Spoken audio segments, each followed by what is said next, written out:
Settle the body as if placing a lantern on still water and allow your breath to arrive. Nothing needs to be solved in this moment. You are welcome exactly as you are. Feel the ground beneath you offering patient support. Soften the jaw and the shoulders. Let the belly receive the breath like a friendly visitor who brings quiet news.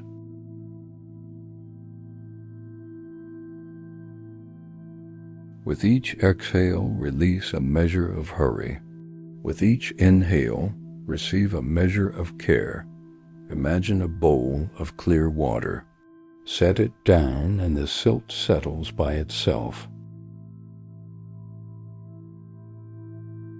The world can be noisy, yet here we practice a slower hearing. We listen for the bell of the heart, struck softly by attention. We listen for the kindness beneath thought.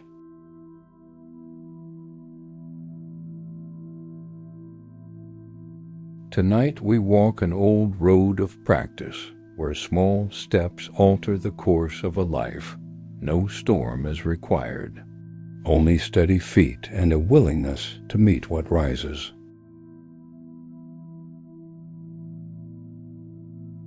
This story follows a single life learning to greet its shadows with compassion.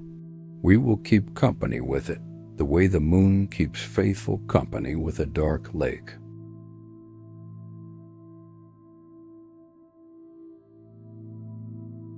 The teachings arrive as quiet companions.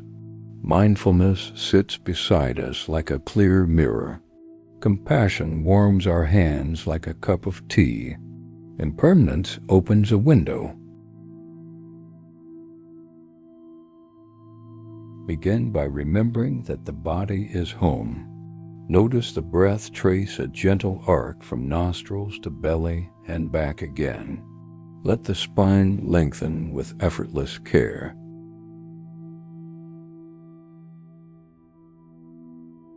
Your experience is changing moment by moment.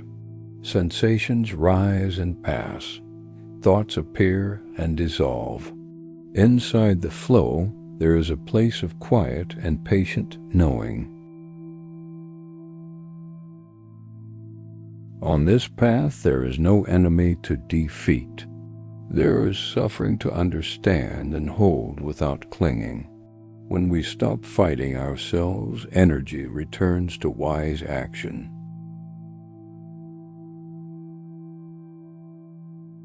Karma is the echo of our actions. When we plant seeds of attention and care, the garden of the heart grows fitting fruit.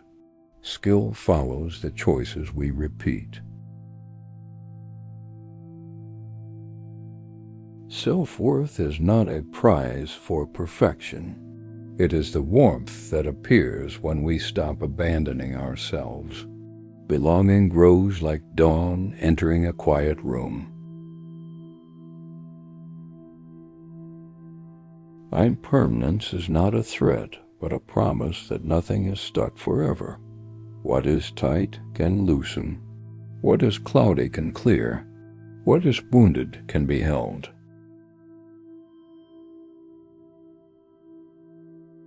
Forgiveness is the gentle art of setting down a stone we forgot we were carrying. We do not rewrite the past. We release the grip that keeps the pain alive. As you listen, let the breath be a lantern that shows one step at a time. You do not need the whole map. You only need the next caring step. If the mind wanders, greet it as you would a child returning late from play. Thank it for coming back.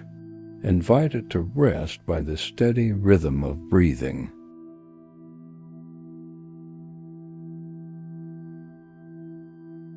We will meet patterns of craving, blame, and doubt with curiosity. We will not force the river.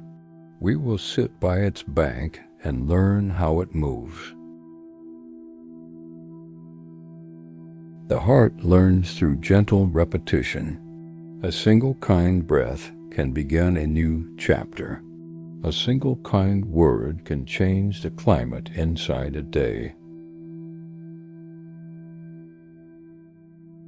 Allow the face to soften as if listening to rain.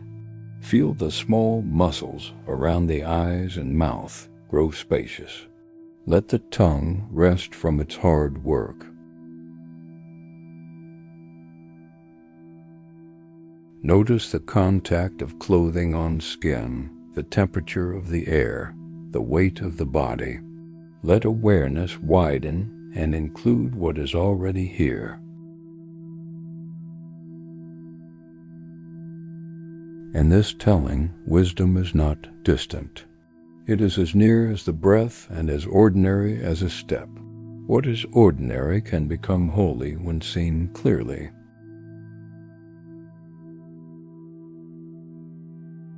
When pain appears, we will bow to it without surrendering our dignity. We will ask what it needs. We will offer attention, patience, and room to unfold.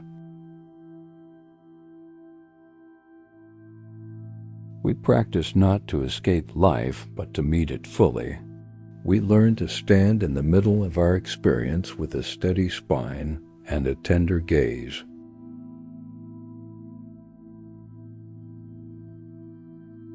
When joy appears, we will let it land without fear. We will not clutch it. We will savor it the way sunlight warms a window on a winter morning.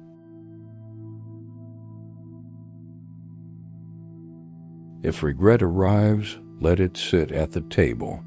Offer it tea and listen well. Ask what repair is possible. Let action carry the lesson into the world. If fear speaks, thank it for its care. Ask what it is trying to protect. Let wisdom choose which boundary to honor and which horizon to approach. As this journey begins, trust the kindness already present in you. Trust the breath to guide your pace. Trust that small, steady steps can reshape a life. Let the shoulders drop again. Let the breath deepen by a hair. Let the mind sit with the simple truth that you are here and that this is enough.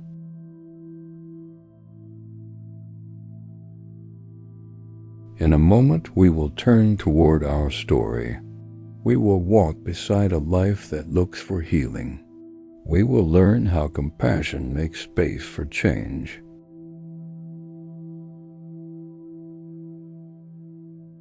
For now, feel the quiet gather like evening light on water. Let the body remember its belonging. When you are ready, we will begin the first chapter.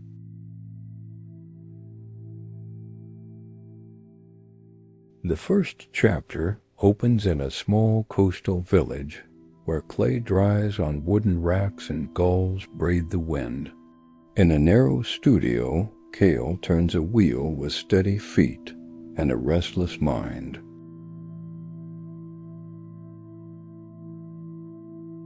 His hands are skilled, yet his heart is crowded by a strict voice.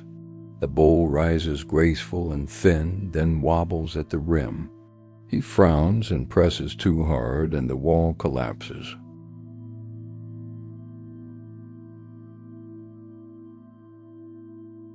He curses himself under his breath and peels the ruined clay from the wheel. He knows this pattern. Perfection tightens the grip, and the grip ruins the very thing it wants to save.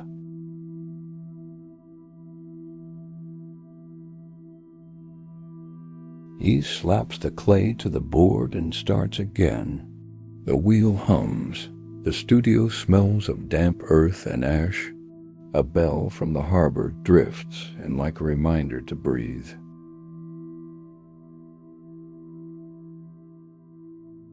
An elder potter named Sori passes the doorway and pauses. She watches his shoulders ride high near his ears. She waits until he looks up and then steps inside with a soft nod.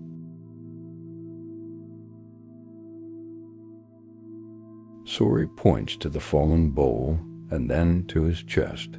Her eyes ask a quiet question. Kale shrugs and says he cannot get it right. He says the clay keeps failing him. Sori lifts an eyebrow as if weighing the words. She says the clay is honest.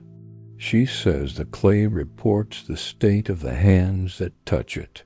She asks to watch him throw.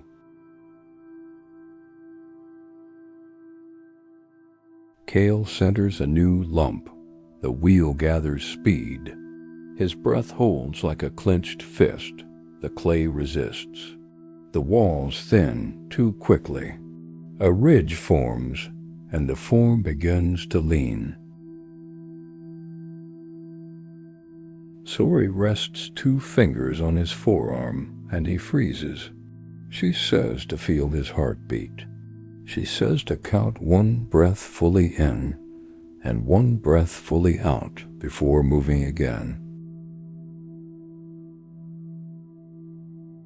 Kale breathes, the wheel slows, the studio grows wider. He feels his chest soften. He feels the clay stop bracing against his impatience. He waits until the breath ends, then begins again. He draws the walls upward with less force. The bowl opens like a small moon. The rim stays even. Sori smiles. She says the wheel is a bell, and attention is the answer. She wipes her hands and points to a shelf where a cracked cup sits, repaired with golden seams. She says the cup failed, and then learned to shine by telling the truth of its break.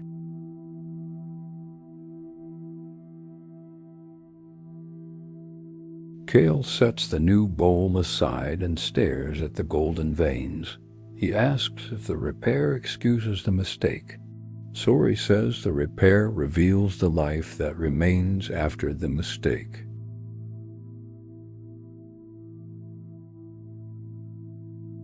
She tells him to make tea. He heats water on a clay stove and listens to the soft roar. Sori says each kettle sings a different pitch. She says the body sings too when we listen. They drink in silence. The tea tastes like toasted rice and rain. Sori asks what he is fighting when the rim wobbles. Kale says he is afraid of being ordinary and unseen. Sori nods. She says fear tightens the hand and shortens the breath. She says fear can be held like a warm stone in the palm until it cools. She asks him to try again. Kale centers another lump and speaks the breath in his mind. He names the touch as he works. He says press, soften, lift, and open. He says listen, and the clay answers by standing. The form holds. He trims the base with patience. He sets the bowl to dry and feels a small space open under the ribs. Sori bows and leaves him with the sound of the harbor bell.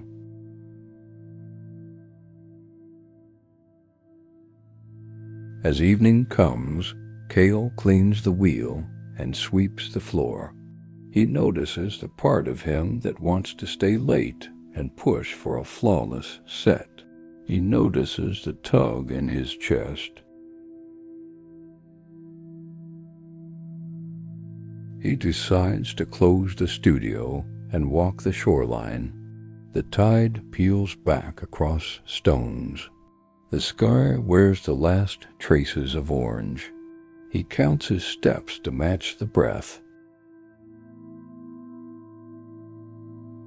He remembers other nights when frustration sent him into sharp habits. He would reach for sweet wine and bitter words. He would break a small thing to avoid feeling a larger ache.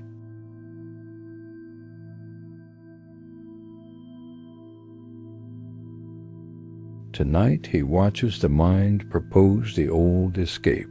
He thanks it for trying to protect him and keeps walking. He tells himself the ache can be met like a guest deserving a seat.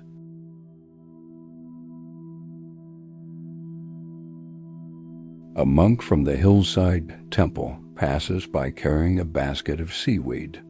The monk nods and says the sea serves the field, and the field serves the bowl. Balance is a shared labor.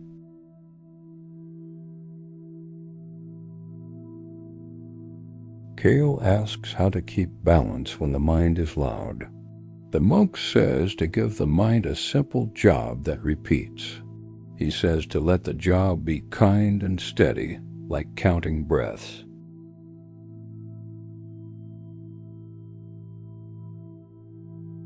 Kale walks and counts to 10 and begins again.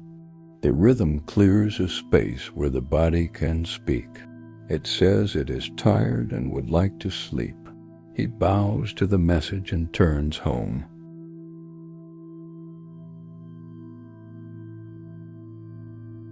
Morning brings a pale sun and the smell of wet kill bricks. Kale unlocks the studio and runs his finger along the rims that dried overnight. He feels small waves where the mind rushed.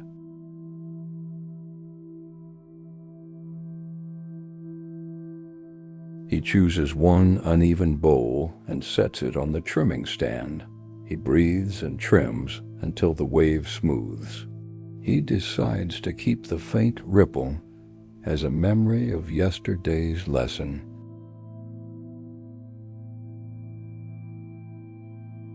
Sori returns with a bundle of straw and a quiet grin.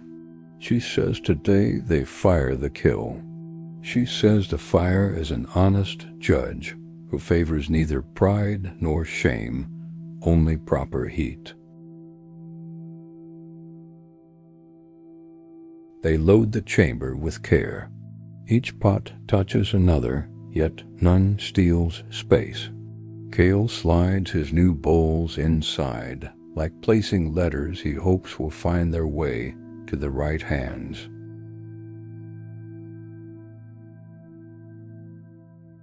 Sori teaches him to listen for the kill's breath. The flame roars and then whispers. The cones bend slowly. Time loses its impatience and turns into work that feels like prayer.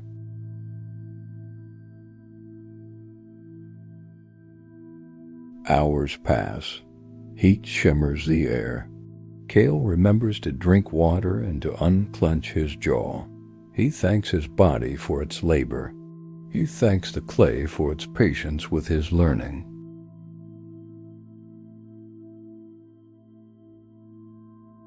When they finally seal the firebox, they sit with soot on their faces and calm in their chests.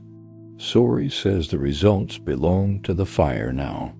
She says trust is also part of craft.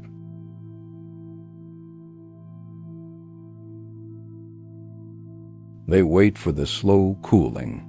Kale feels the old itch to peak and the old fear of failure. He places a hand on his belly and counts 10 breaths. The itch softens without a fight.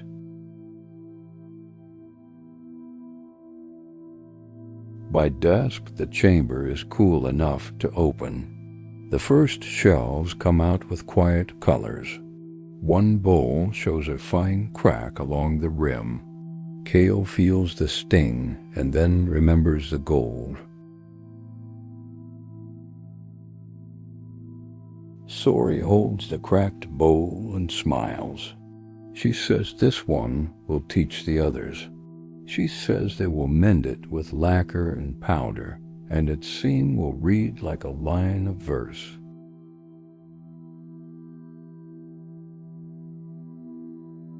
Kale places the bowl aside with care. He notices pride arriving like the first star. He notices shame hovering nearby, unsure of its role. He bows to both and returns to the kiln. They unload until the floor shines with glazed moons. Sori asks him which piece holds the truest breath. Kale points to a small cup that wobbled yesterday and now sits simple and strong.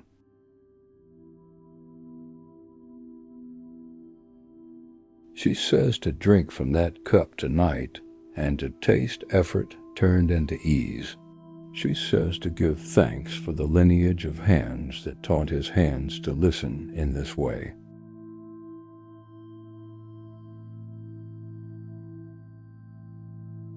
Night deepens. Kale carries the cup home. He pours water and drinks slowly. The water tastes like stone and moonlight. He feels the day settle. He feels a door inside open a finger. He lights a small candle and sits by the window. He thinks of the habits that once kept him numb. He sees how they promised relief but never delivered the peace he wanted.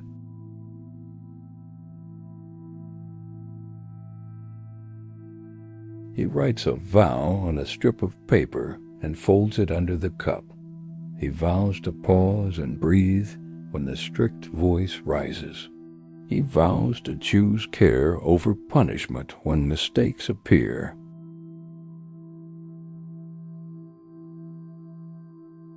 Morning arrives clean and cool. Kale sweeps the doorstep and opens the studio. He places the cracked bowl on the workbench and sets out the materials for repair with steady hands.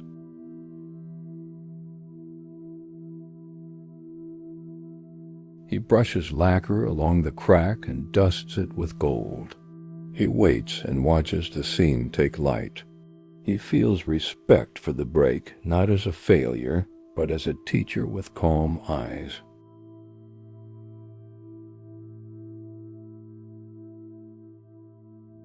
A customer enters, a fisher with salt on his sleeves.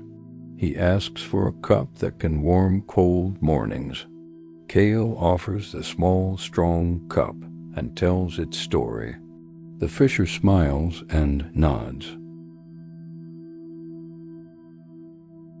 The fisher says the sea also breaks and mends, and the net still returns to work.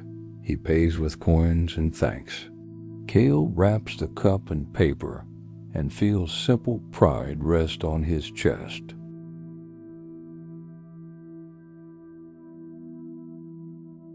When the door closes, the strict voice tries a new angle. It says the cup was too cheap. It says the glaze was dull. Kale hears the script and answers with one full breath.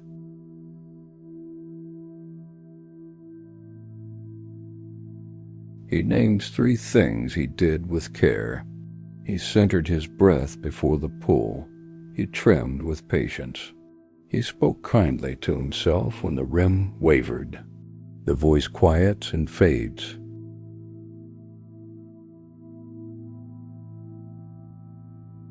Sori returns carrying a bamboo broom. She asks what he learned from the fire and from the sail. He says he learned that gentleness is not weakness. He says gentleness keeps the wheel true.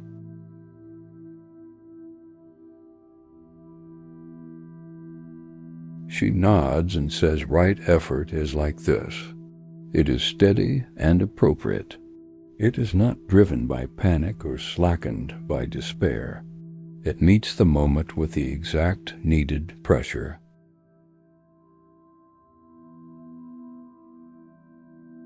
They tidy the studio and plan the week.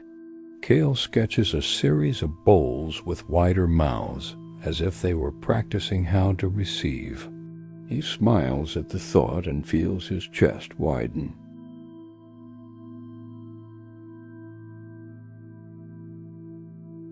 Midday heat gathers.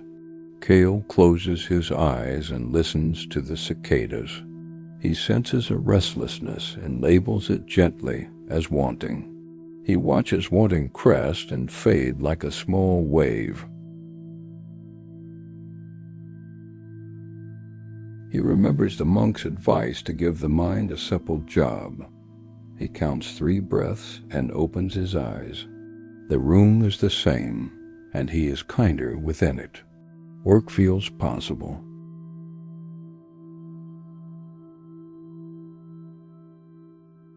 A neighbor brings broken pieces wrapped in cloth. It is a teapot from her grandmother with a missing spout. She asks if it can be mended. Kale says the story is still alive and can pour.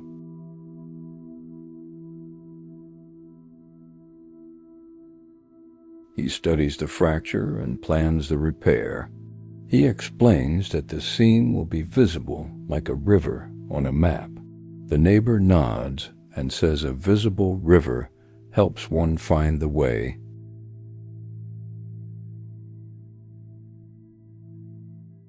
Kale feels the studio become a small clinic for objects that remember love. He sets the teapot carefully on the bench and writes the steps in simple words he can follow.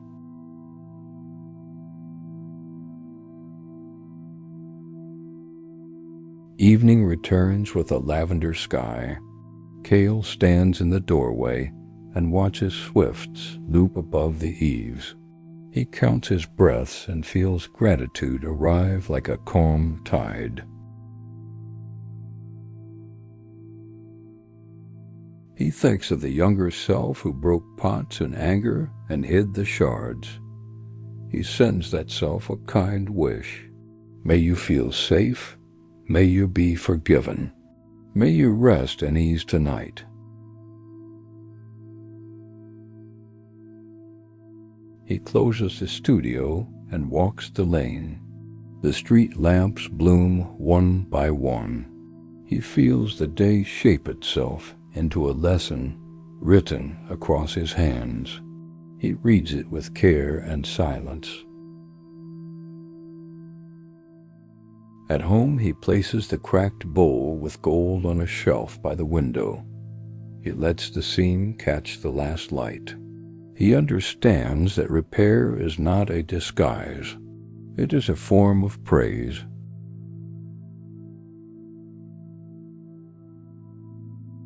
He sleeps with the window open and dreams of a still lake. In the dream, the moon lowers a ladder of light. He climbs one rung and pauses. He breathes and feels the night become friendly.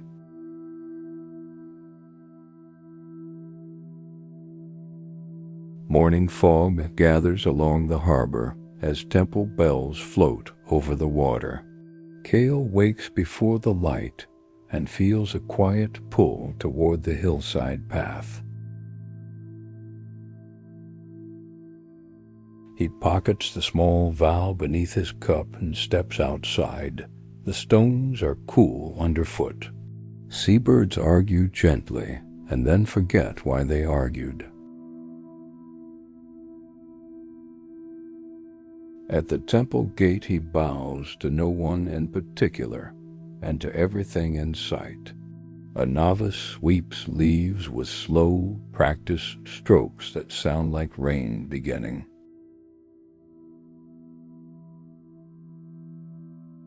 The monk from the shore appears, carrying a basket of herbs.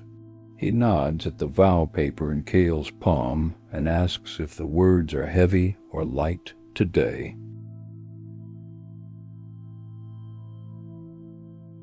Kale says they are both. Some lines lift him.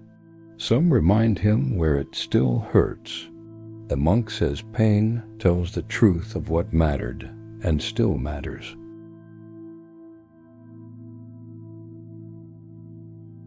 They sit on the veranda facing pines that lean toward the sea. The monk teaches a simple breath count and asks Kale to place one hand on his belly.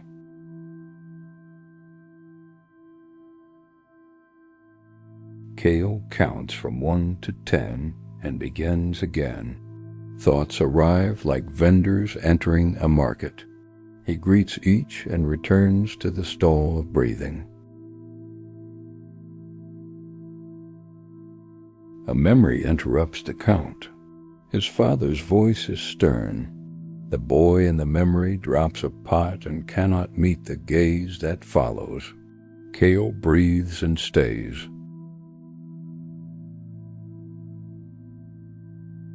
The monk says the mind brings old visitors when the house gets quiet. He says to offer each visitor a chair and some tea. He says the tea is attention.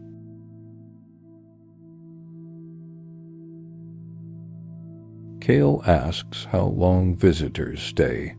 The monk says they leave when they feel respected. He says they return when we lock the door or pretend not to hear them.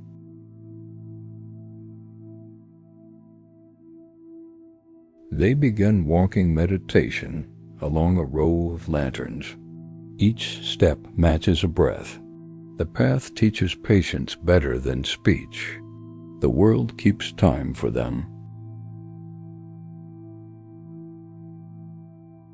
At a bend in the path, they stop to watch spiders throw silk between branches. The monk says this is how a calm mind builds bridges where fear imagined gaps.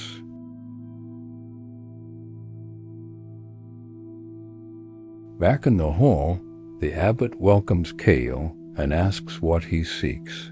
Kale says he seeks a clean hand and a steady eye, and a way to meet his strict voice. The abbot laughs softly and says the strict voice can become a steward when it learns to bow. He says to give it a task that serves kindness and not punishment. They practice loving kindness. Kale repeats, "May I be safe, may I be forgiven, may I be strong enough to be gentle." He is surprised that the words do not choke him.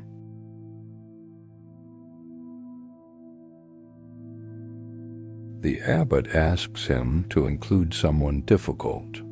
Kale thinks of his younger self and of the father who taught skill and silence in equal measure. He bows to both. After tea, the monk walks Kale to the gate and points to the tide line. He says the sea does not hold back or rush ahead. He says right effort moves like this water.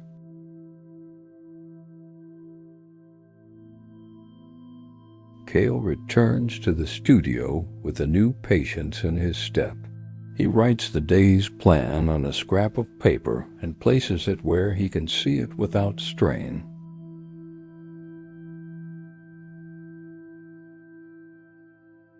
He chooses clay with gratitude and kneads it until smooth. He speaks touch words under his breath again. Press, soften, lift, and open. Listen and let the bowl answer. A customer arrives, a teacher with chalk on her sleeve. She asks for a set of cups for her classroom so children can learn to hold something handmade and careful.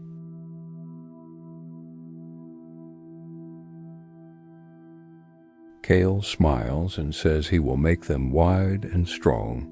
He says he will let one small ripple remain in each as a lesson about waves that do not ruin the sea.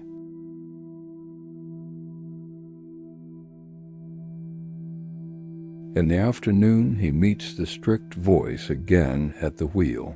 It complains about speed. It complains about curve.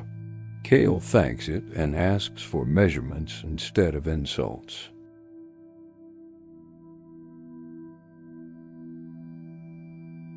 The voice pauses, surprised by the promotion. It offers numbers. Kale notes the heights and widths and marks a guide on the bat. The work becomes a conversation and not a trial.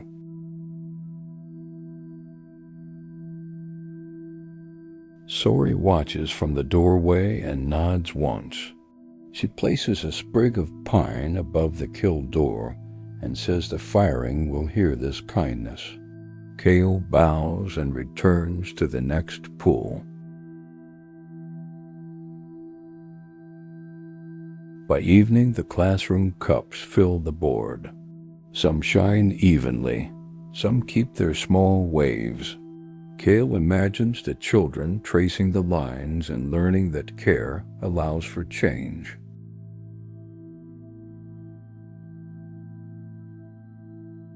He cleans the tools and sets a timer for rest. He does not trust his old habit near bedtime. He lights a candle, reads his vow aloud, and lets his eyes close when the flame lowers.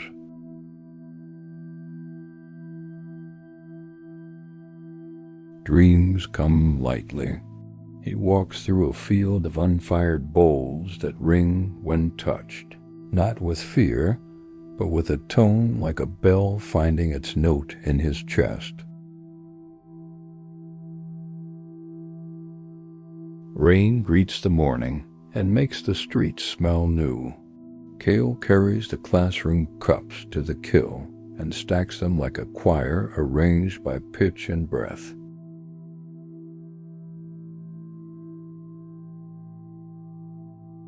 Sori shows him a new glaze the color of river stones. She says it forgives uneven heat and makes a soft skin. Kale stirs the bucket until the pattern on the surface disappears.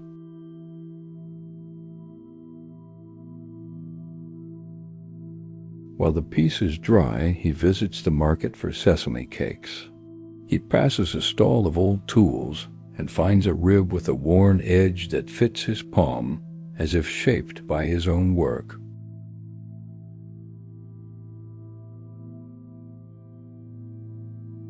He returns to the studio and writes thank you on a scrap of clay and presses it into the wall near the door. He decides to see it each morning before the day begins.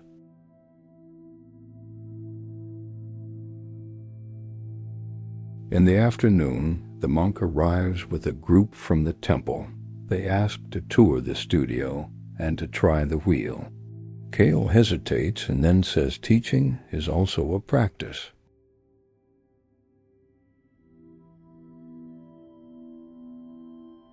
He shows them how to center and how to breathe.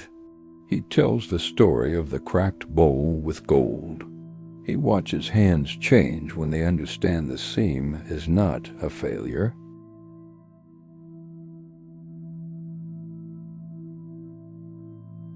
A young visitor asks how to stop breaking things when anger comes. Kale says find a safe place and give the hands a job. He says roll clay into ropes until the storm softens.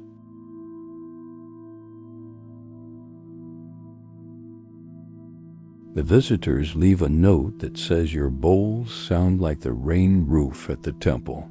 Kale reads it twice and places it under a stone where he keeps letters from the sea.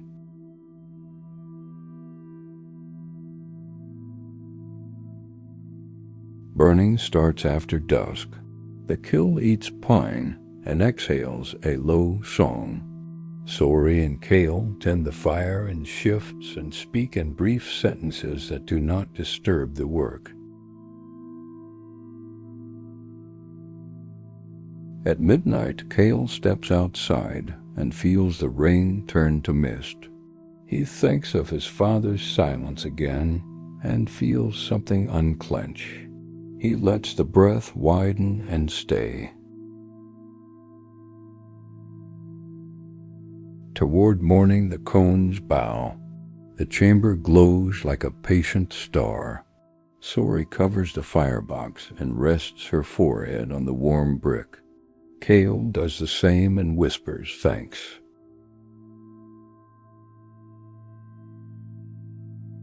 They sleep on straw mats in the studio corner and wake to gulls and light.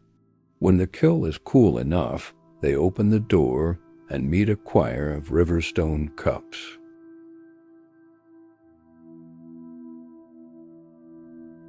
Kale chooses one at random and taps its rim. The tone is clear. He feels the strict voice listen and say well done without a sting. He smiles and lets the compliment land. He packs the set for the teacher and walks to the school. Children gather at the door and point at the boxes as if birds might fly out. Their voices braid and lift.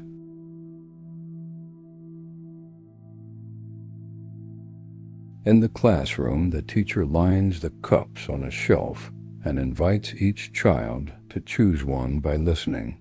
The room hums as small fingers learn to hear with the skin.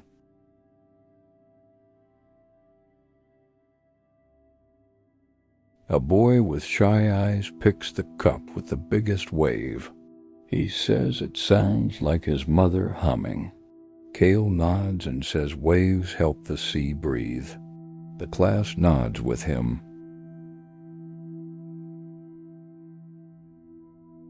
Back at the studio, Kale finds a letter from his father's old apprentice. It says the master's hands are not as steady now. It asks if Kale will visit before the winter boats depart.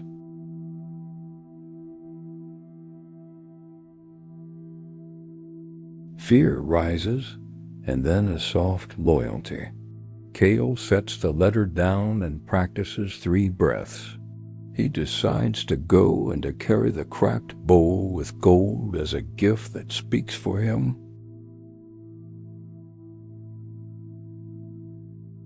He tells Sori his plan. She nods and says repair belongs to all hands involved in the break. She tells him to bring tools, patience, and one story he is willing to tell plainly.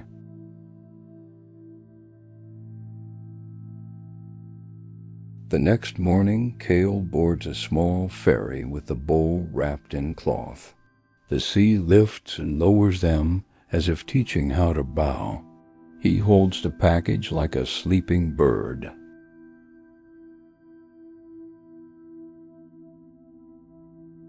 He arrives at a village where the air smells of nets and smoke. He walks the narrow lanes to a door he has not opened in years. His hand rests on the wood as if on a question.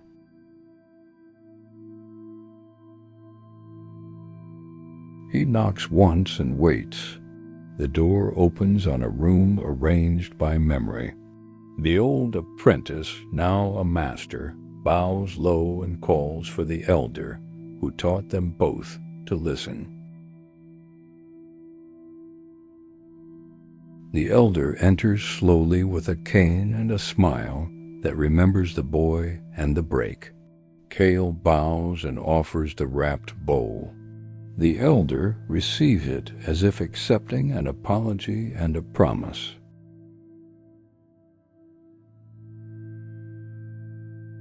They sit beside a low table. Kale speaks of the strict voice and the kiln's teaching. He speaks of the scene that gleams and does not hide. The elder listens like a tree listening to wind.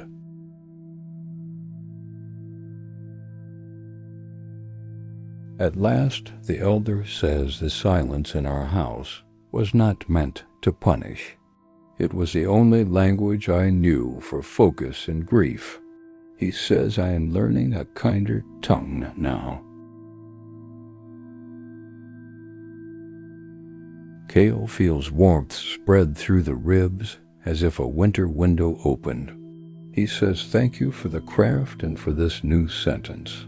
He says he is still learning where to place both.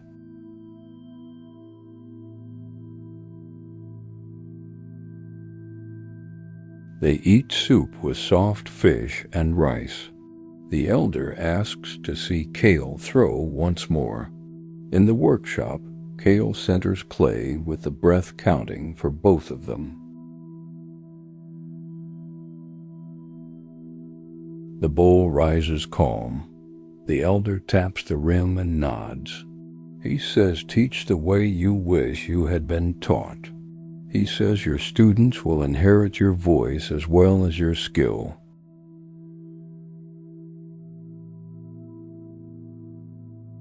Kale returns home with tide marks on his boots and a lighter step.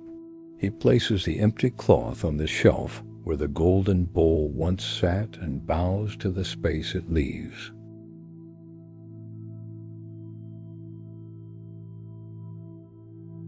That evening he writes a new line on his vow. He adds, "When the strict voice speaks, ask what it hopes to protect." He adds, "Let care make the rules and not fear." He sleeps without dreams. In the morning the studio smells of cedar. A new day asks to be shaped by the hands that learned how to listen. Kale answers present and begins. The village prepares for the autumn festival. Banners climb the lanes and drums practice slow thunder by the pier. Kale agrees to set a table of cups for travelers.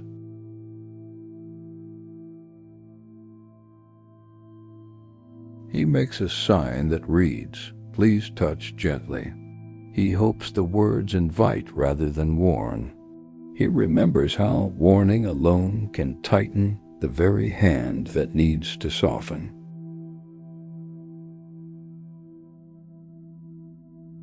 A boy darts between tables and bumps a stack. One cup falls and cracks cleanly along the side. He freezes, eyes bright with alarm, and waits for the shout he expects. Kale kneels and says, "Thank you for showing me which ones need more space." He lifts the cup and listens to its new line. He says some lessons speak in porcelain.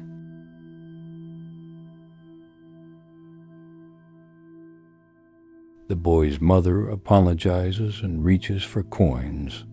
Kale shakes his head and says the festival pays in patience. He sets the cup aside for repair and returns the boy to play.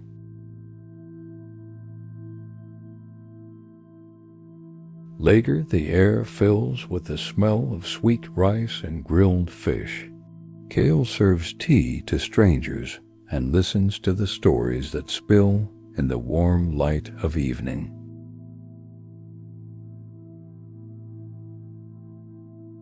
A traveler from the mountain says his village lost its kiln to a fire that ran too fast.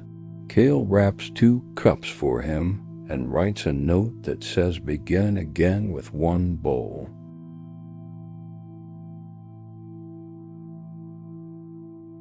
The monk arrives and stands quietly at the edge of the stall. He watches Kale move with ease and offers a single nod that feels like a bell rung once inside the chest.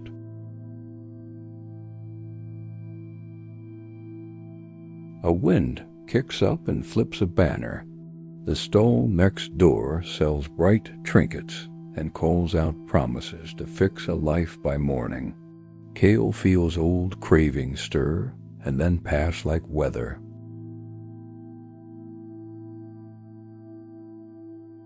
Near midnight the drums rest. Kale covers his table and walks home with tired feet and a generous mood. He passes the tavern where he once fed anger and keeps walking.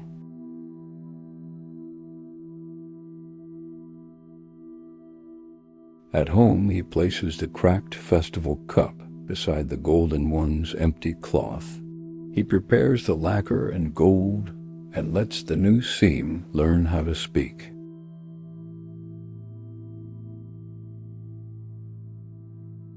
The next day brings a commission from a small inn on the cliff. They want bowls that hold both soup and the view. The owner says guests should feel the sea in their hands.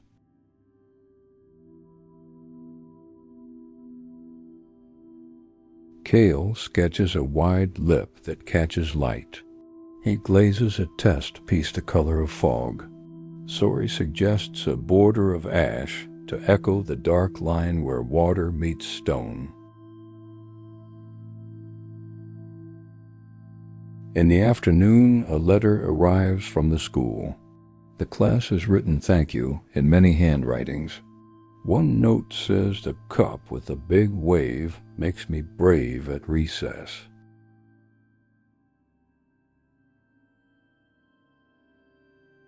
Kale reads the notes aloud and lets them settle like birds onto a quiet lake. The strict voice listens and finds no fault to name. It chooses silence that feels like rest.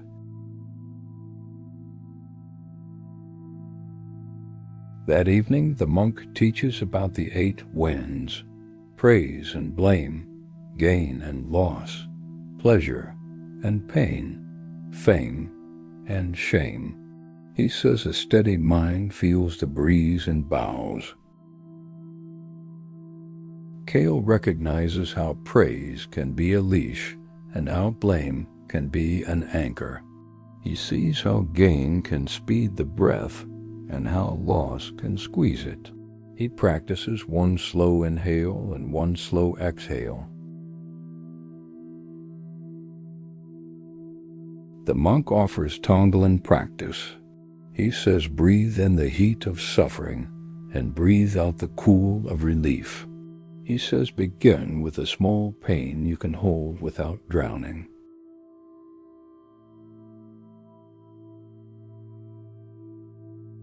Kale chooses the memory of the boy, waiting for a shout. He breathes in the sting of expecting anger and breathes out a calm that makes room for learning and repair.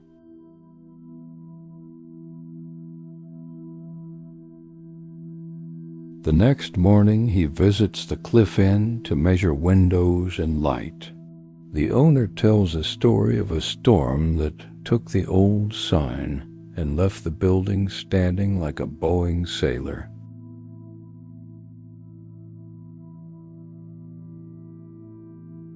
Kale laughs and promises bowls that bow with the right weight. He returns home and throws a dozen forms that widen like quiet conversations, opening in the afternoon.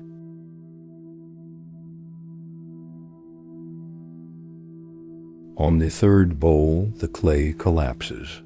He feels the old surge rise like a match near dry pine. He stops the wheel with both hands and says out loud, "We can try again." He takes a short walk to the pier and watches fishers mend net by net. No one scolds the knot that slips. The lesson returns simpler than a proverb and more useful than anger.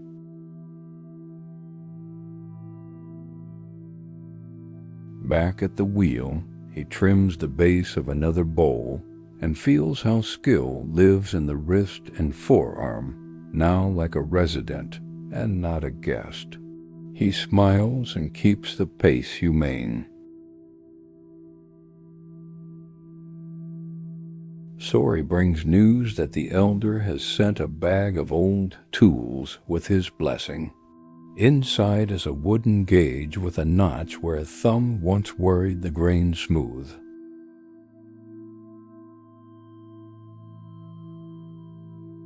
Kale holds the tool and feels a lineage settle through the bones. He speaks softly to the room and says thank you for every hand that taught mine to stay when it wavered.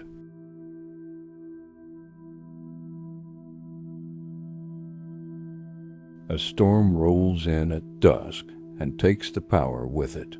Kale lights a lamp and keeps working by its small circle.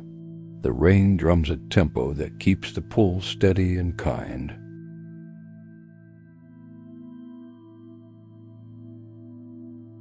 Between showers, he carries finished bowls to the shelf.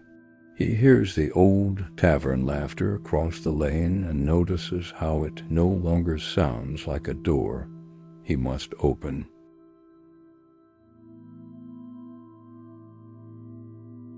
In the morning, the storm clears a sky sharp as glaze. Kale inspects the bowls and marks 2 for recycling. He thanks them for what they taught and returns the clay to the pail.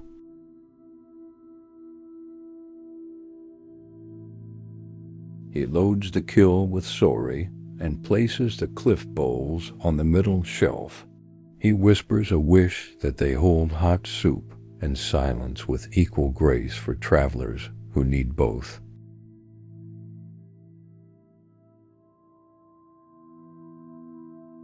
While the kiln climbs, he writes a letter to the class. He tells them waves do not make the sea wrong. He says each breath is a small tide that teaches how to begin again.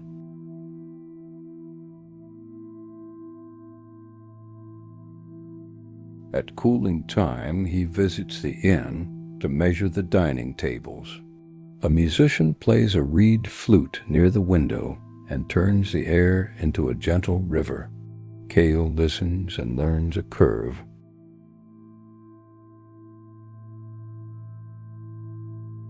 When the kiln opens, the bowls carry fog and ash just as planned. One has a pale thumbprint where he steadied it. He leaves the print and calls it a signature the body insists on.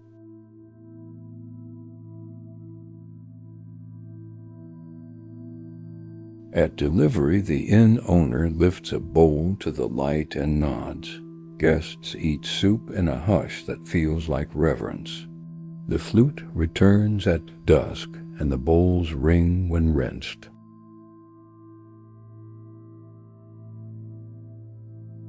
Kale walks home along the cliff path and meets the monk coming the other way. They stop by a pine that leans down like a question, and the monk asks what the bowls taught.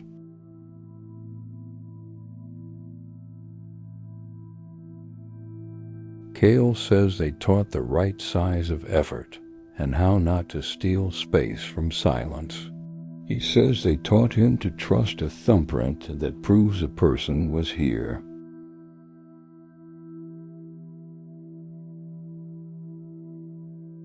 The monk smiles and says the practice is seasoning the clay. He says keep doing small, helpful things for a long time. He says this is how a life turns toward ease.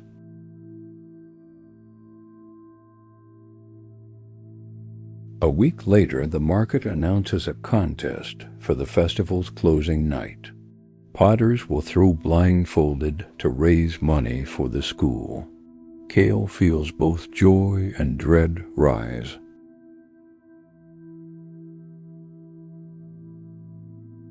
He agrees to enter if he can teach the children first. The market master laughs and says, of course. Kale spends the afternoon showing them how to center a pinch pot with patience.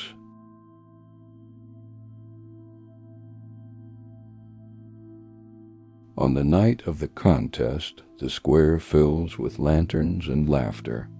Kale ties the cloth over his eyes and breathes until the world is the round sound of the wheel.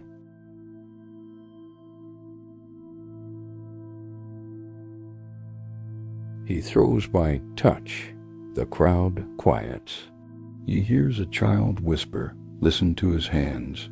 The form rises, the rim holds. He opens his eyes to a bowl as plain as water and just as useful. The prize is a small bell on a red string. He gives it to the class and asks them to ring it whenever someone chooses kindness over speed. The square rings for a long time.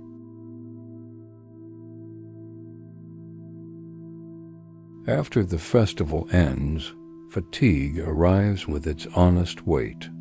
Kale rests 2 days and lets the studio dust settle. He walks the long beach at low tide and reads the Book of Stones. One stone looks like a heart worn thin by patient water. He pockets it and decides to place it by the door where he keeps notes from the sea and from children and from elders.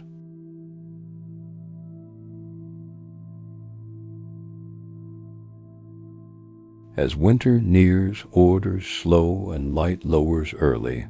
Old habits prowl the edges of evening. Kale keeps a lamp on and writes the names of friends he can call instead of the tavern.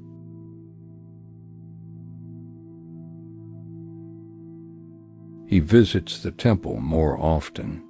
The monk teaches him to bow to mood without making it king. He says a cloud is not a verdict. It is a traveler that offers shade and then moves on. On the solstice, Kale and Sori fire a small run of cups for the inn. Snow begins to fall, and the kill breath changes color. The world holds its breath and then exhales into night.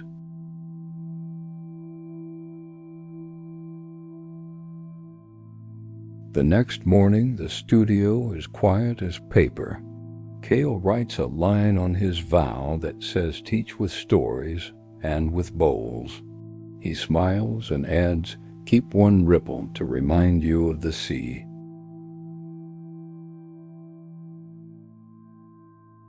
He pours tea into the festival cup with its bright seam.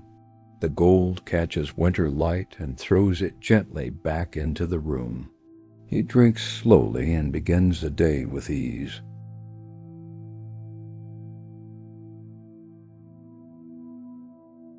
Deep winter hushes the village. Frost paints the racks silver, and the harbor bells sound like coins in cold water. Kale wraps his scarf and lights the studio stove.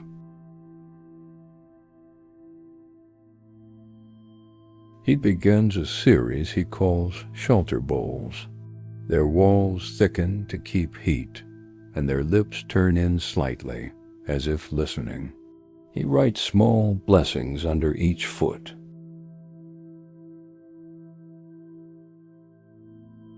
A message arrives from the mountain traveler. The rebuilt kiln is close, but needs a steady hand for the first firing. He asks if Kale and Sori will come when the pass opens.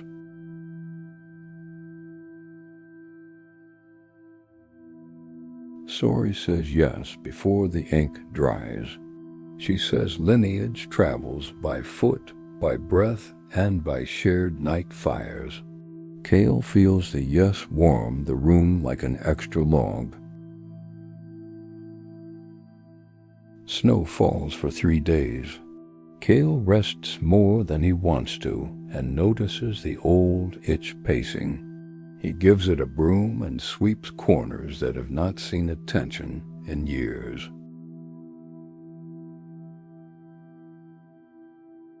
He writes letters to the class about shelter bowls and sends one cup to the teacher with a note that reads, "Please share warmth." The class returns drawings of bowls with tiny ears.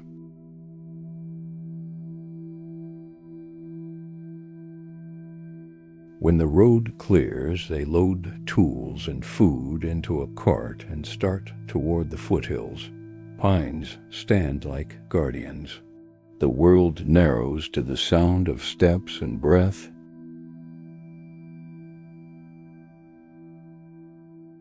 They reach the mountain village at dusk.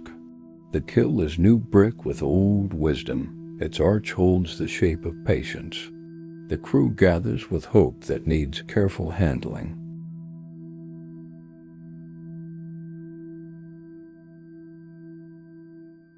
Kale listens to their plan and suggests small changes. He speaks gently where pride lives. Sori marks cone positions and airflow like a conductor arranging a string section. The firing begins under a sky crowded with stars. People take turns feeding the dragon. The first crackle of glaze sounds like ice shifting on a river just before it lets go. At midnight, a gust steals into the firebox, and the temperature dips. Old Panic tugs at Kale's sleeve. He breathes and widens the air channel without scolding the wind for being wind.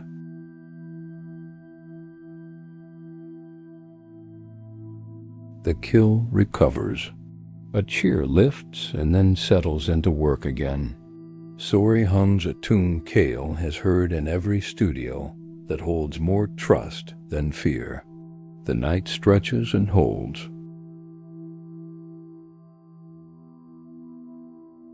By dawn, the cones bow in agreement. They seal the mouth and sleep in their coats under a pale sun.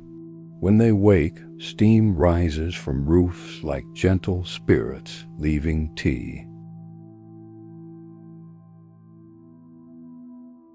Opening time gathers the village.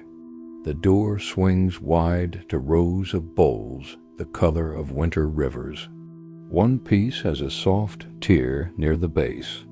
Kale smiles and says we can mend that with gold. The elder from the coast has sent a small pouch of powder and a note that says repair is a ceremony. The mountain potters take turns painting the seam that now tells a bright story.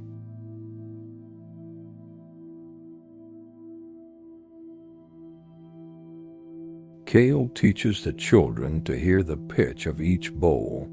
He says a low tone warms stew and a higher tone greets tea. The children nod like apprentices born to the craft. When the work is done, Sori thanks the fire with a bow. The village serves soup to everyone who stayed the night. Kale feels the food restore the hands that carried trust.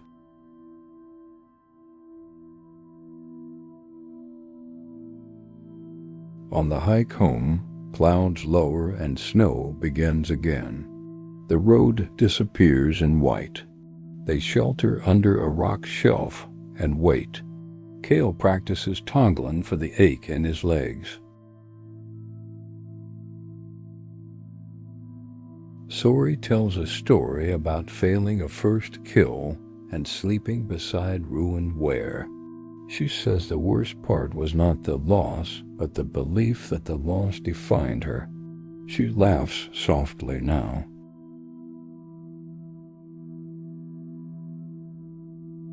The storm eases by afternoon.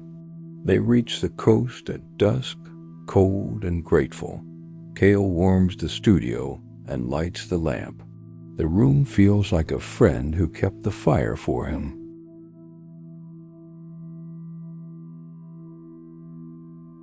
A letter waits from the cliff inn.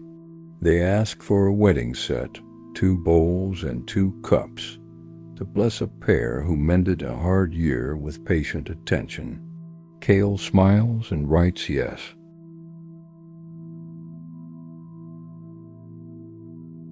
He sketches a pair that stack like a promise kept.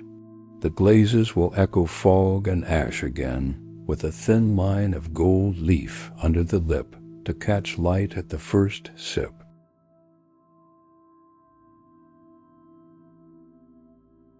While throwing, his wrist twinges. He recognizes the voice that says push through and chooses rest instead. He wraps the joint, makes tea, and watches snow step across the window.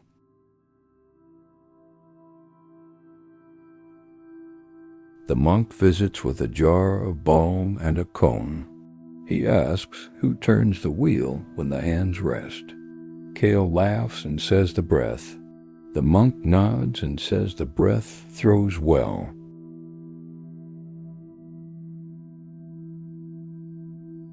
During recovery, Kale reads old notebooks. He finds a page where he wrote, "Be harsh to be safe."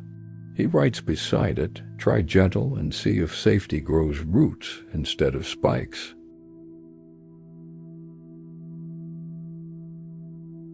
The wrist heals. He returns to the wheel slower, as if learning again. The clay thanks him by standing tall without fear. He trims with care and stamps each base with a small wave.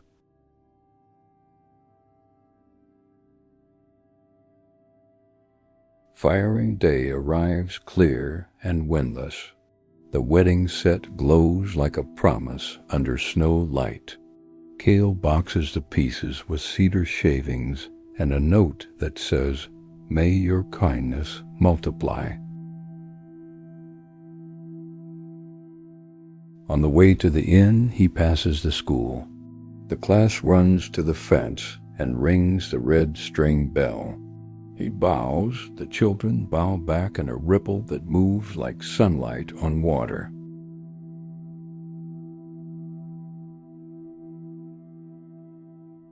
That evening, the couple lift their bowls and eat the first soup of their new year. Kale watches from the doorway and learns again how craft becomes prayer when it feeds a room.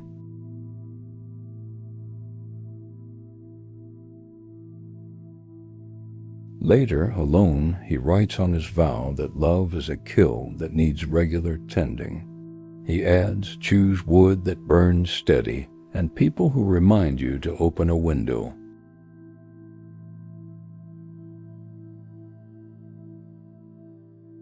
Spring begins under the snow. Buds test the air and decide soon. Kale feels a similar readiness in his chest. He plans a small series of cups named after winds that taught him patience.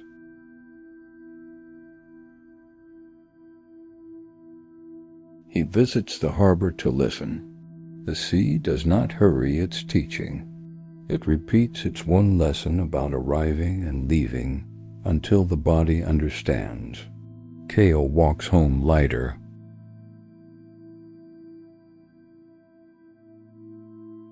Sori proposes a show in the market square to raise funds for the mountain school. Kale agrees and offers the first pair of wind cups, east and west, to begin the basket.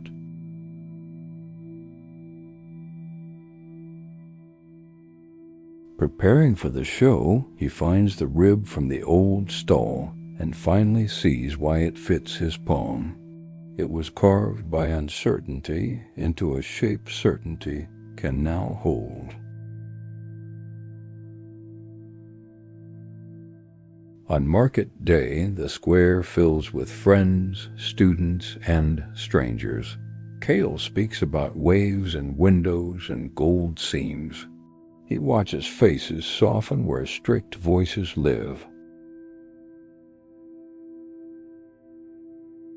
A man challenges him and says repair teaches people to be careless. Kale bows and says repair teaches care to persist when life does not obey. He pours tea for the man and listens.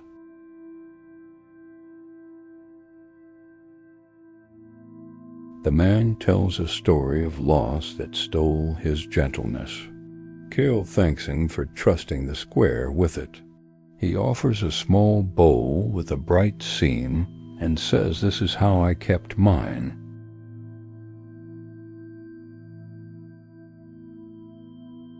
Evening falls with music and lanterns. The basket for the school grows heavy. The class rings the bell each time someone gives. The square sounds like rain finding roofs.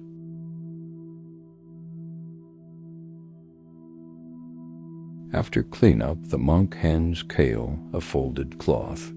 Inside is the elder's wooden gauge with a thumb notch. He says the elder is resting more now and sends this to continue the line. Kale holds the tool and feels tears rise without drama. He thinks of the boy who wanted to be perfect and of the man who is learning to be whole. He breathes and bows. He ends the day by writing, "Keep counting breaths when praise is loud and when blame is loud." He adds, "Remember that both are winds, and you are learning to sail."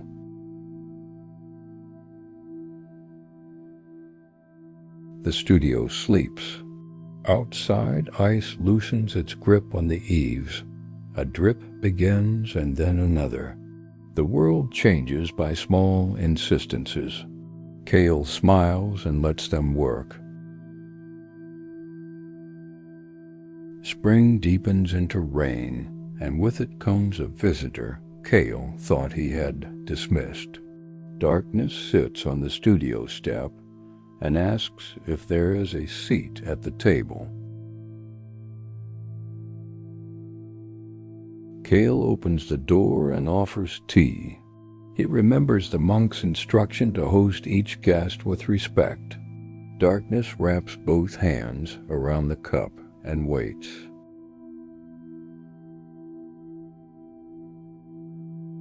It speaks first. It says, "I am the place you hide when praise feels like a trap." It says, "I am the room you lock when grief knocks." Kale nods and keeps breathing.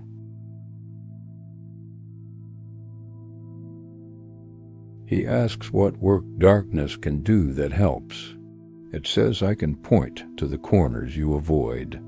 I can show you the shelf where you keep a broken story and a stale regret."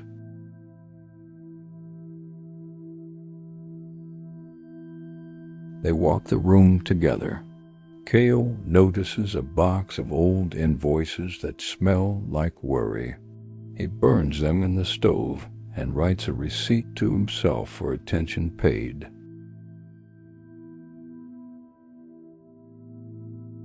They clean the bench where he once measured worth by speed.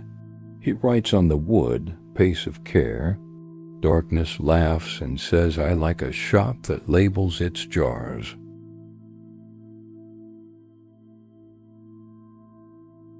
At noon, Sori arrives with bread and beans. She greets darkness as if greeting weather. She asks if it needs anything. It asks for light. She opens the window wider.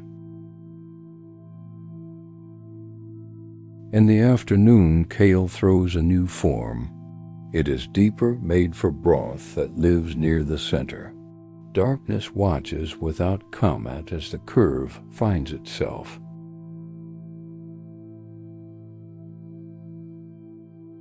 Evening brings thunder.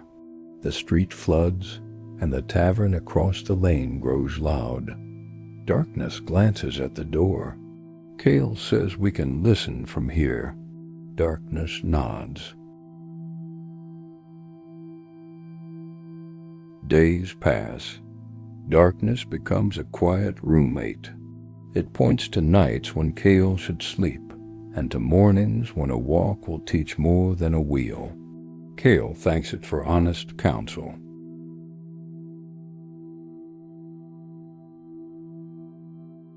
One morning the class visits with a question. What do we do when we feel angry at ourselves? Kale looks at darkness, and darkness nods as if to say, "Tell them the kitchen trick."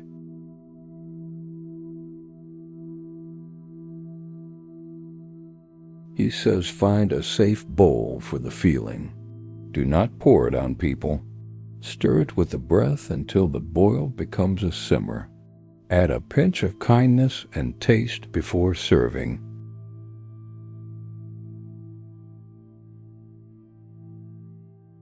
The class practices stirring with their hands in the air.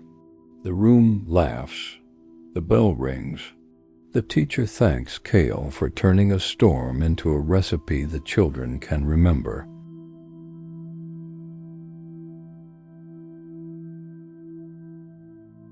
Later, the monk teaches about refuge. He says refuge is not escape. It is a return to conditions that support wisdom. He says choose friends, places, and habits that keep the light on.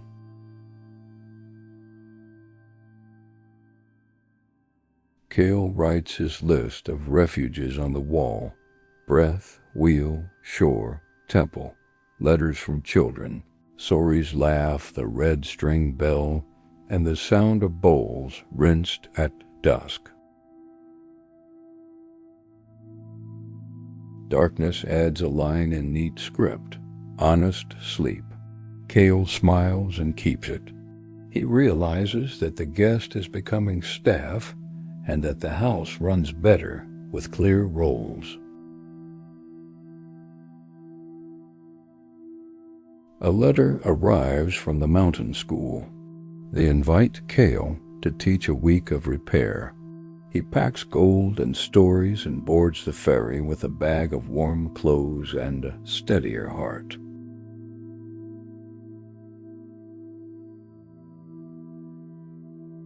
At the school, a teenager brings a bowl in pieces with anger still clinging to the edges. Kale lays the fragments on cloth and says, "First, we greet what is here without flinching."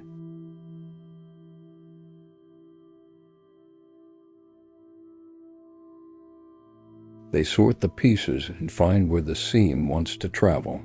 The student asks if the gold hides the mistake. Kale says the gold honors the truth that survived the mistake.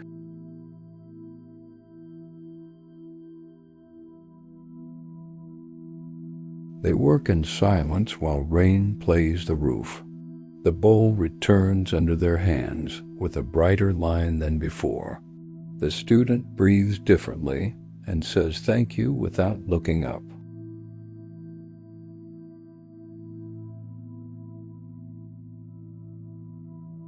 Word spreads. People arrive with chipped cups and cracked plates and stories they have not told out loud. Kale listens more than he speaks and leaves each seam a little wider than pride prefers.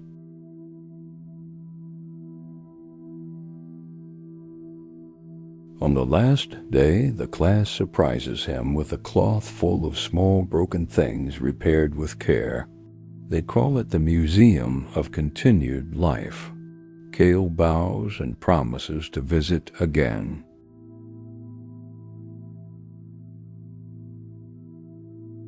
Back at the coast, darkness goes walking for a while. Kale notices the space it leaves and fills it with music and long conversations. He misses it a little and laughs at the honesty of that.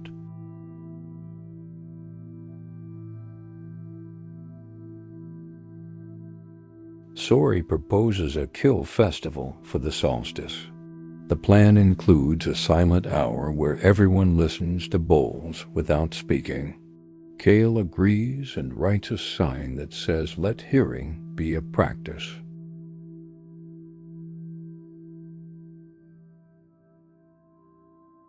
When the solstice arrives, the square fills with people holding cups like birds. The bell rings once. Silence spreads like ink in water. The city listens to itself and becomes softer. Afterward, people speak in low voices as if not to scare the quiet away. Donations fill the basket for the mountain children. The monk bows and says this is a good use of night.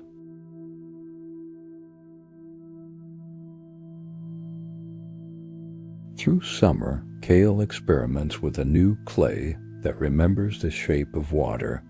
It wants to slump if rushed and stand if breathed with.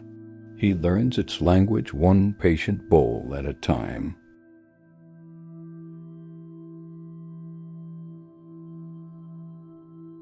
He visits the elder who sits by a window reading letters from apprentices. They drink barley tea and watch late light climb the wall. The elder says the wheel taught me to apologize first.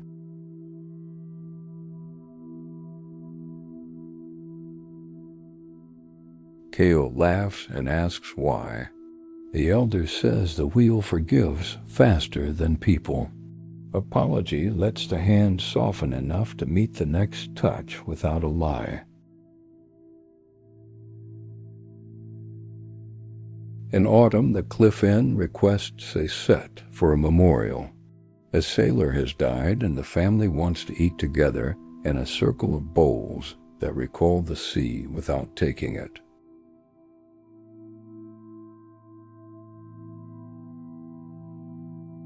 Kale makes bowls with a faint spiral at the base, so the last sip reveals movement.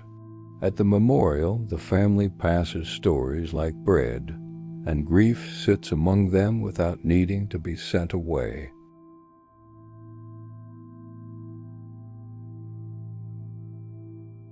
That night, Kale writes a line on the vow that says grief is a long guest who watches us become more honest. He adds, let it share soup and teach you its exact weight.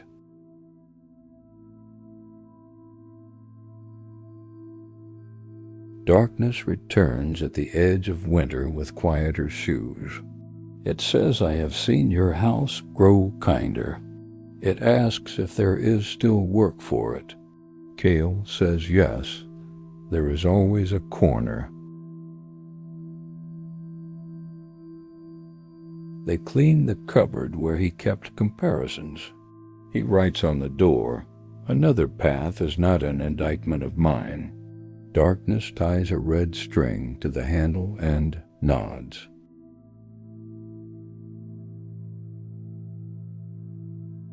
Snow falls again.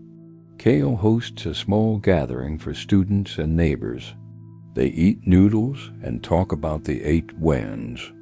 They practice not leaning too hard on praise or curling up under blame.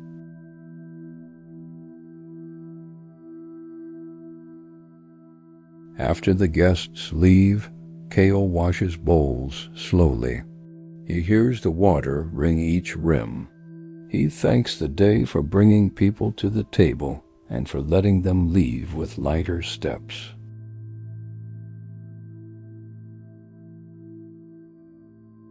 A week later, a child from the class brings a cup she made. The lip is uneven and proud. Kale drinks water from it and says the cup taught him something. The child stands taller.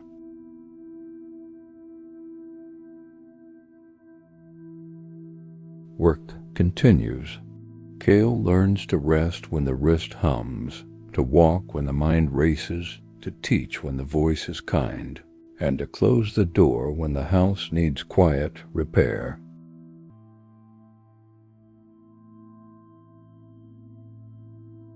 In late winter, he receives an invitation to show in the city.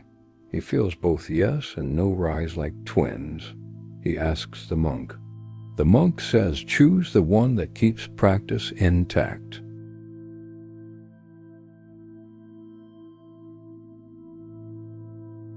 Kale decides to go for 2 weeks and bring the red string bell. He will ring it when the market grows sharp. He packs bowls, the vow, and a letter from the class as ballast.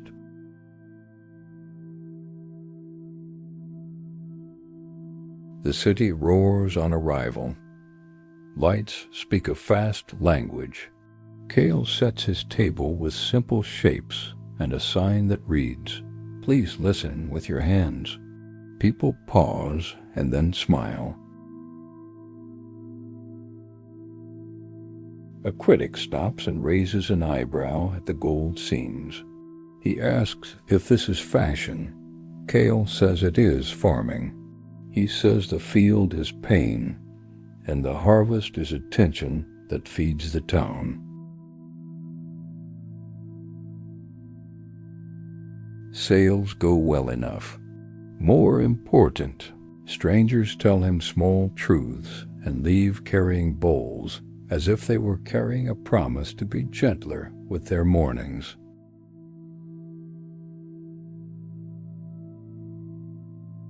At night, the noise climbs the hotel walls. Kale rings the bell once and imagines the class listening. He breathes until the sound becomes a small moon that keeps watch without demand.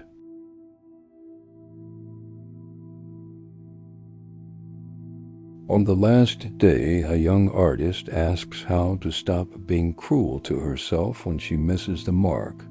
Kale says, "Miss it kindly, and you will miss it less." He gives her a bowl with a bright seam.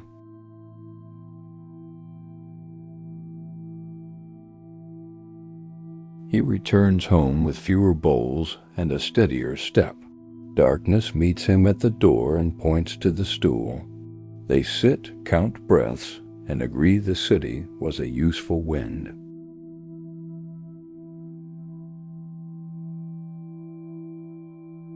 Spring again. Kale plants herbs in pots shaped like little roofs. He thinks of sheltered bowls and of people who shared their storms with him. He waters the soil and the memory.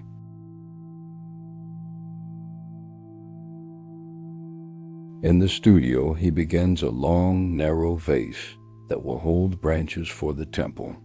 It wavers at first, and then learns the word balance in his hands. He bows to the lesson aloud.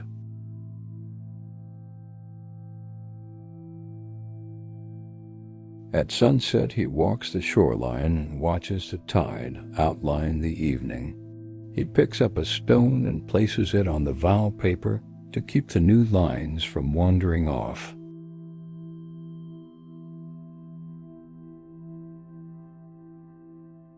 He whispers, "Thank you to the winds that did not break me."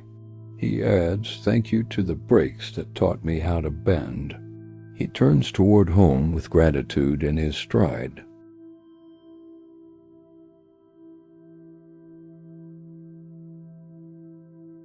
Work steadies and the house grows quiet. A new letter arrives from the coast where his father lives now. It is short and careful. It asks if Kale would share a meal. He feels old armor reach for its straps. He breathes and chooses a lighter coat. He wraps the red string bell in the vow and boards the morning ferry with a steady heart. The harbor town looks smaller and exactly the same. Nets dry like prayer flags between posts. He walks a memory path to a door that waited through many seasons. His father opens it with eyes that have learned a softer weather. They bow in the small space between them. The bow feels like a bridge, not a surrender.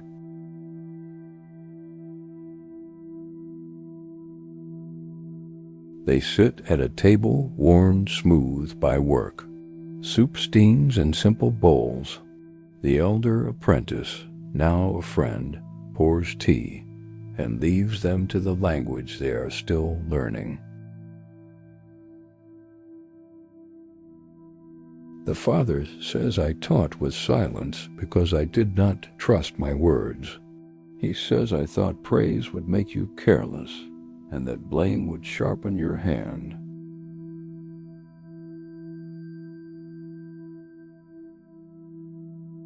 Kale says blame made his hand hard and his chest tight, and he is learning how to soften both. He says he is grateful for the craft and ready for a kinder grammar.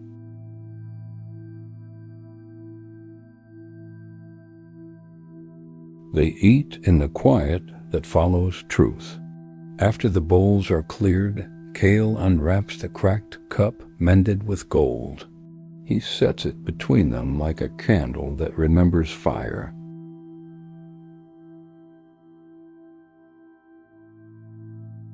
The father lifts it and turns it slowly. He says the seam is a sentence I could not speak then. He says, "Thank you for writing it now." His hands stop shaking.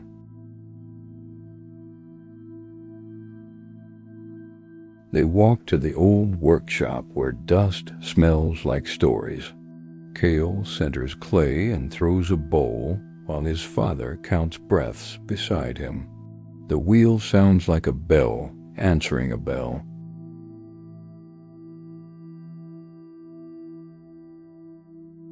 When the form stands, they trade places. The father's hands remember and forget and remember again. Kale Main's touches softly. Press, soften, lift, and open. They both smile. They fire a small test in the old kiln. While it cools, they mend a hairline crack in a plate the family kept through years of hard dinners. Gold learns a new map across white glaze.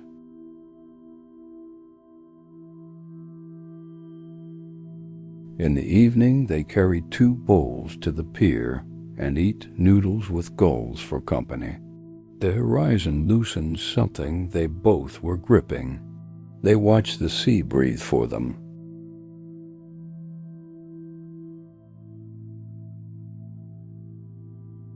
Before parting, the father places a tool in Kale's hand. It is a trimming knife ground down by decades of work. He says, "May this take less than it gives in your studio."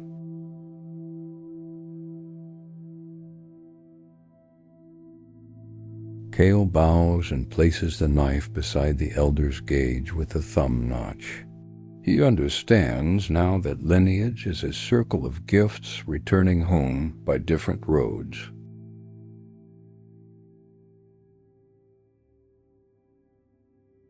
He sleeps at the guest house and dreams he is a boy who does not drop the pot. In the dream, the boy drops it anyway and laughs when it rings instead of shatters.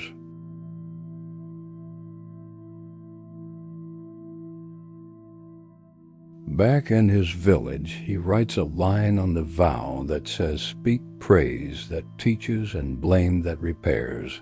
He adds, "Use fewer words and warmer ones." The next week, he invites his father to visit the studio. The old man comes and listens to the class ring the bell for kindness.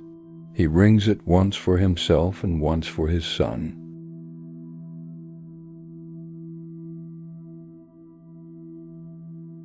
Work moves like water again.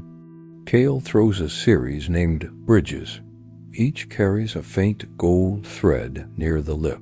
He means it as a reminder that repair can be planned too.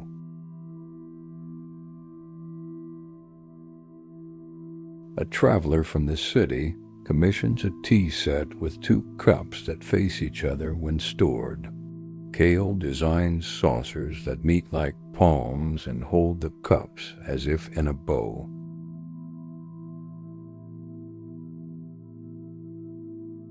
During glazing, he feels a tug toward haste. He stops, breathes, and washes one piece to begin again. The washed clay remembers and agrees to learn a gentler shine. The monk visits and asks about the reunion. Kale says the scene between father and son is not finished, but it holds. The monk nods and says holding is what scenes are for.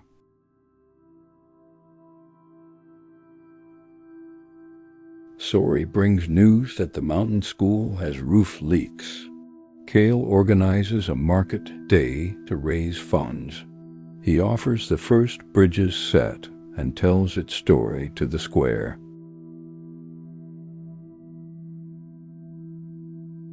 A man asks if gold makes the break desirable. Kale says attention makes the life desirable. Gold is a way of seeing what would otherwise be hidden and still hurting. The day ends with enough to mend the roof. The children ring the bell with both hands and jump at the sound. Kale laughs and feels the future arrive with practical shoes. That night a storm rolls over the sea like a slow drum. Kale lights a lamp and writes, "Do not harden against weather. Learn its rhythm and move with it until the sky clears."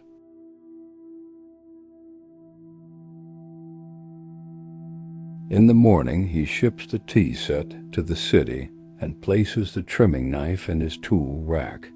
He writes a small tag that reads, "Takes less than it gives," and ties it with red string.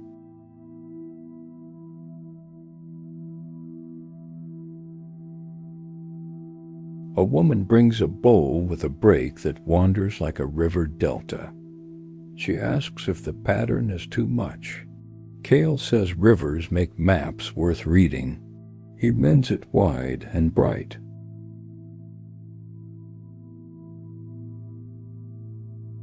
He remembers the boy at the festival waiting for a shout.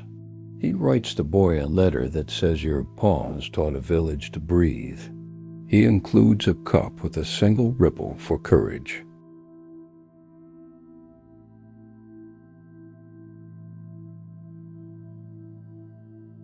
Evenings grow long and warm. Kale takes the ferry to see his father once a month. They walk the pier, share soup, and say small true things before the sea collects them for later.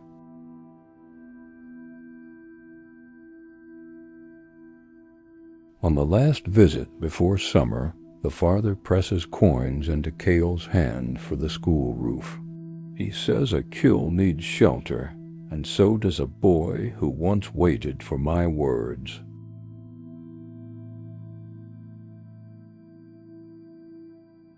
Kale returns home and places the coins under the red string bell. He rings it once for every roof he knows, and once for the rooms inside himself that are no longer leaking.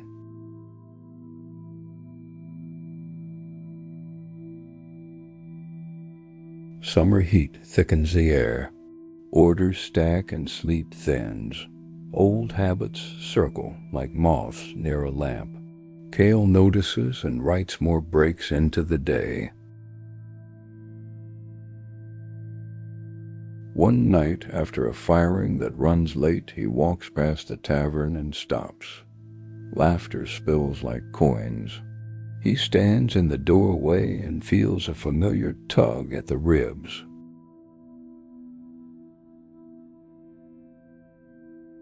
He tells himself one drink will quiet the noise.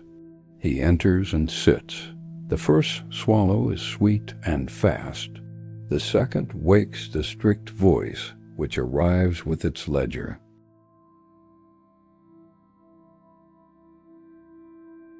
He leaves before the third. On the street, the night air feels like a stern teacher, and then like a patient friend. He walks to the pier and counts breaths until the tug lets go.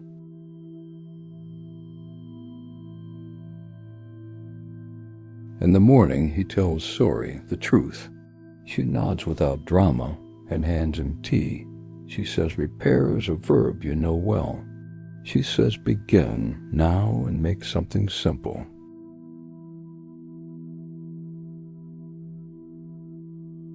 He throws plain bowls with thick walls. He keeps them humble and strong.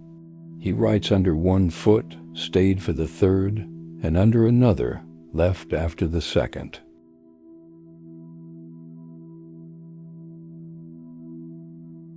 The monk visits and listens.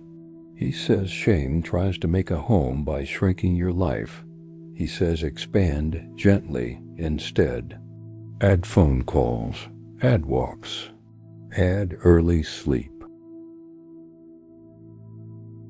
Kale calls the teacher, who says the class will ring the bell for choosing the pier. He calls his father, who says I have left many seconds unfinished. We keep learning.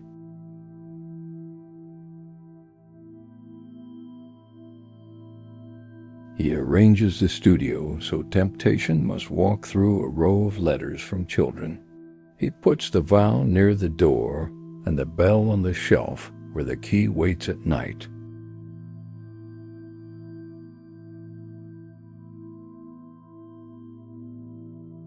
At the next firing, he schedules help for the late hours.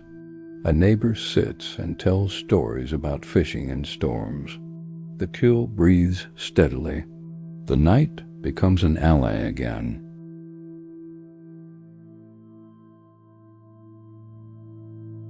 He glazes a small series called Lanterns for Returning.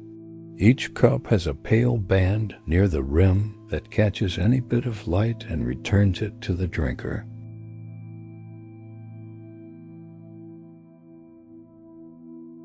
A customer says she uses the cup when her thoughts want another bad turn. She says the pale band reminds her where the road bends back toward kindness.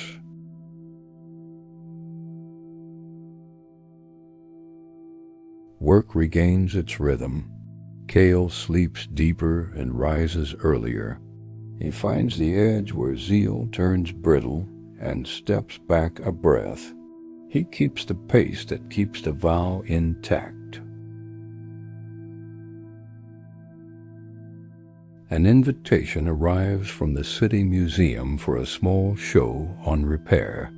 Kale agrees to loan 3 pieces and to speak with students about gold that tells the truth.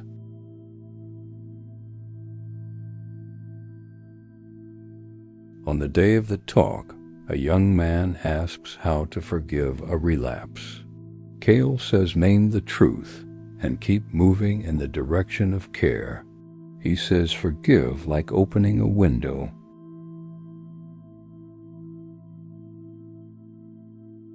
After the museum, he visits a friend who used to drink with him. They walk the long river path and tell each other how they turn around before the cliff. They shake hands at dusk.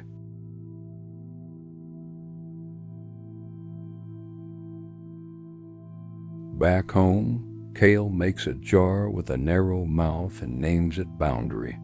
He places it near the door as a reminder that not everything is meant to be poured out at once.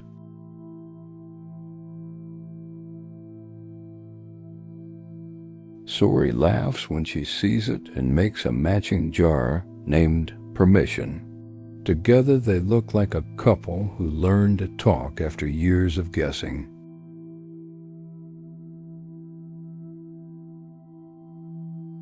Autumn cools the studio. Orders slow just enough to make room for the class. Kale teaches them how to trim without fear. He says a good base lets a bowl stand through hard weather.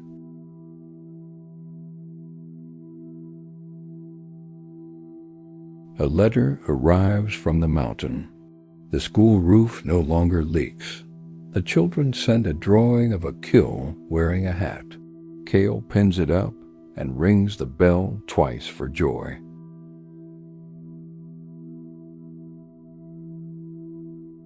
On a quiet evening, he writes on the vow that a small slip is not the whole story. He adds, return before the third, and let the second teach you where the edge is.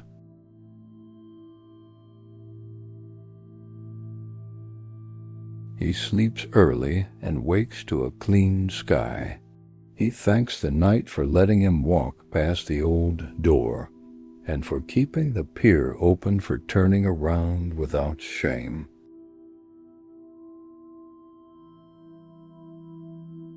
The first cold wind arrives with bright stars. The village plans a community Kiln night to welcome winter. People bring clay pieces and stories wrapped in scarves.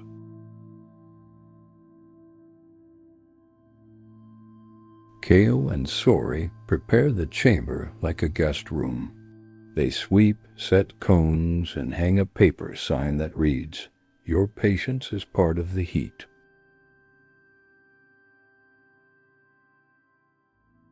Children stack kindling like a puzzle.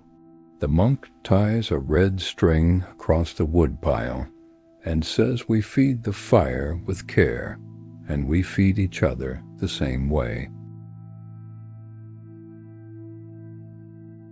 As dusk settles, neighbors arrive with cups, tiles, and small animals shaped by little hands. The square smells like pine and noodles. A slow drum keeps time without hurrying anyone.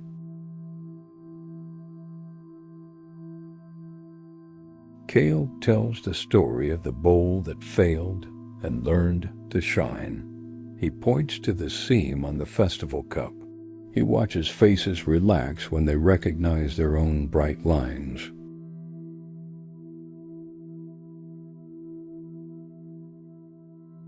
The firing begins.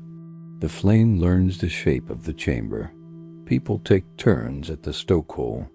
The kiln becomes a teacher that speaks in orange and breath.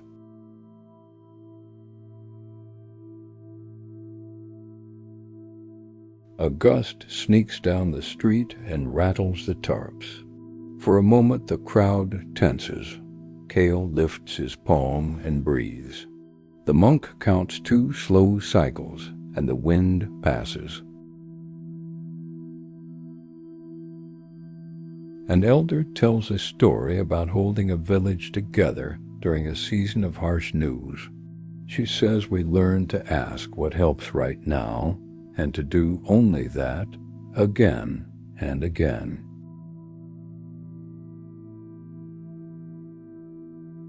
The kiln climbs, cones bend like grass.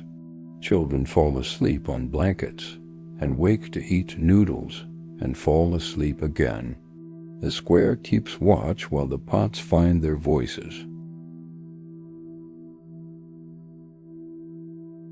Near midnight, a tile cracks loudly and startles the lion.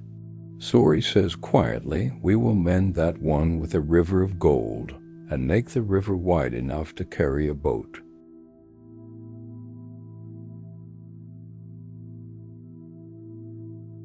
At dawn, the chamber cools to a patient glow.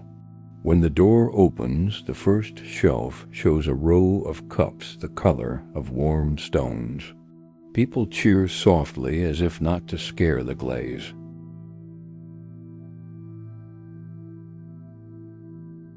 One cup leans but stands. A child claims it and says this one drinks like a sailor. Laughter ripples. The cup joins the museum of continued life on the school windowsill.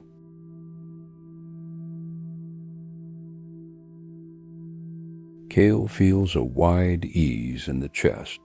He writes the day's lesson on a paper by the kiln. Community is a heat source. He adds, equanimity is the space around the flame.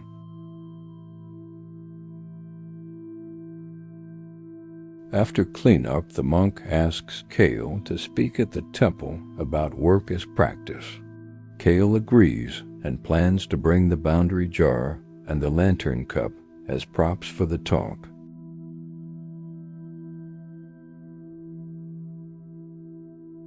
That evening, the sky clears hard and beautiful. Stars look like pinholes in a dark bowl. Kale stands in the doorway and feels like a small good part of a larger good thing.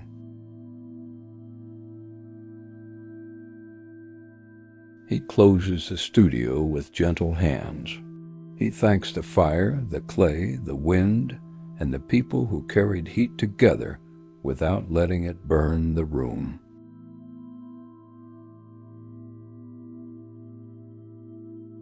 Snow melts from the temple steps, and the bell hangs bright against blue air.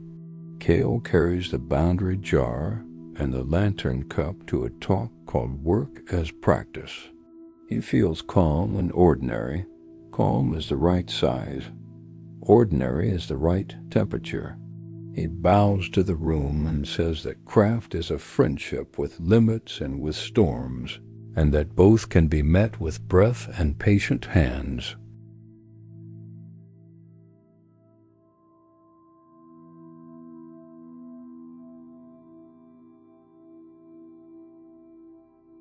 He sets the boundary jar on a low table and says not everything is meant to be poured at once.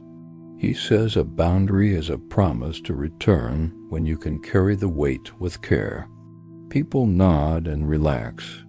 He lifts the lantern cup and turns it so the pale band near the rim gathers light. He says this is how attention returns to us when we think the room has gone dark.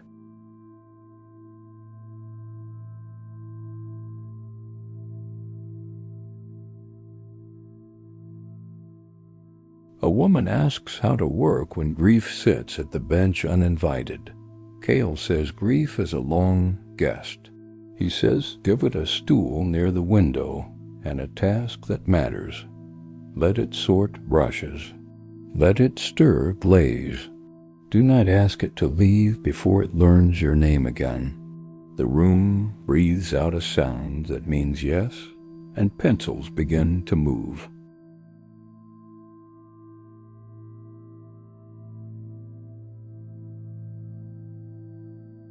After the talk, the monk walks Kiln through the cedar garden. He says the city museum asked for a small exhibition on the life of a seam. He says the curator wants bowls repaired at different times to show how the hand changes when the heart changes. Kiln agrees and promises to bring the festival cup and the wedding set box.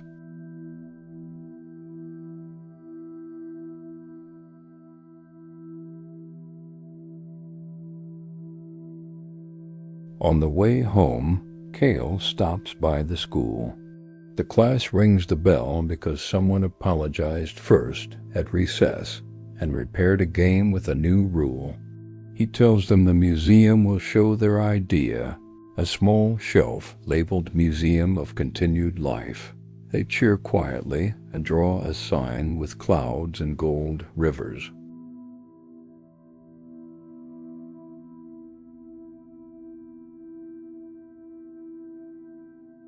The city receives him with its swift weather, but this time he has anchors.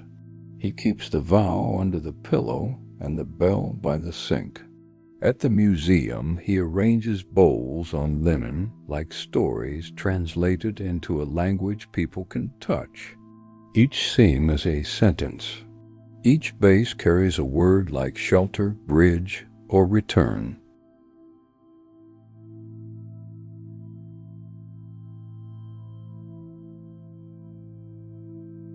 A critic arrives early and asks again if gold is fashion. Kiln says fashion hides what will not sell. Gold in these bowls says the opposite. He says the seam is not scandal. It is biography. The critic writes slowly and does not argue. Later he brings his daughter, who traces a seam and whispers, "It looks like my scar." Kiln bows to the moment.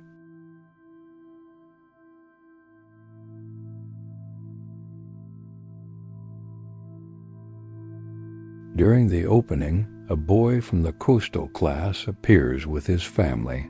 He stands by the cup with the biggest wave and tells strangers this cup sounds like my mother humming. People listen and let the sentence heal something plain. Kiln realizes the show is really a listening room and that the bowls are only invitations.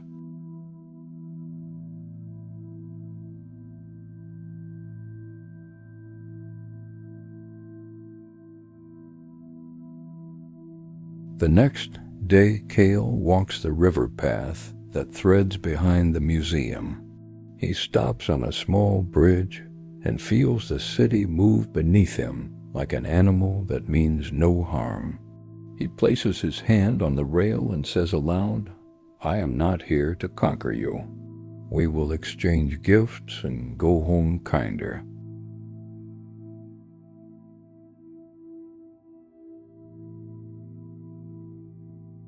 Back at the guest house, he writes a letter to his father and another to the elder.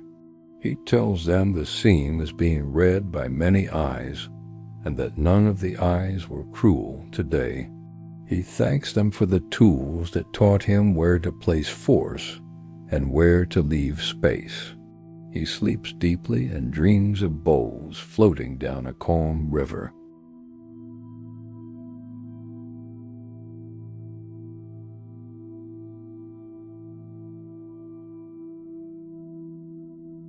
The exhibition runs a week. Kale spends mornings answering questions and afternoons visiting quiet rooms. In a library, he finds a book of poems about simple work. One line says the hand is a votive, and he copies it into his notebook. He understands that a vow becomes visible when it chooses a task and repeats it with care.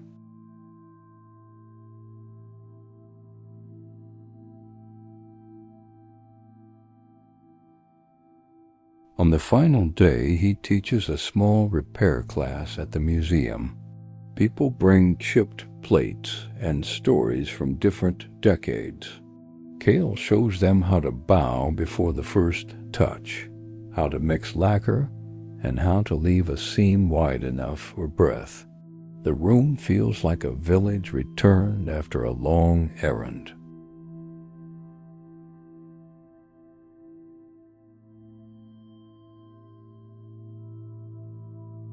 He returns to the coast carrying letters, a new brush, and a quieter stance.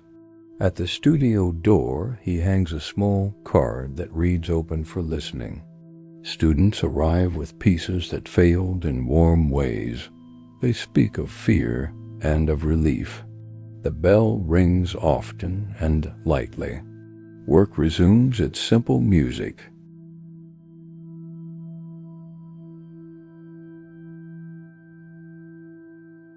One evening, a storm presses the windows until they curve slightly inward. Kale lights the stove and waits for the glass to exhale.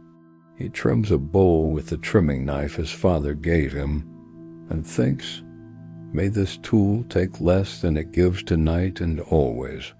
The power flickers and then steadies as if it too remembered its vow.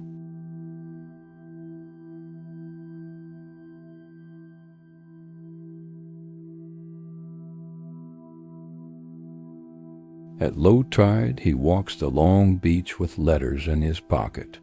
He reads one that says your bowl lives on our table and keeps our arguments soft. He reads another that says I pour tea into the seam first and watch it fill with light. He places both on a small altar of driftwood and thanks the wind for delivery.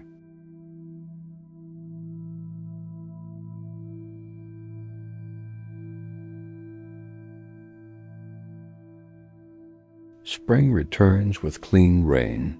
Kale builds a rack for student work that labels shelves not by skill, but by story. First courage, first repair, first teaching, and first rest. He notices how the strict voice sits in a corner and volunteers to count cooled pots.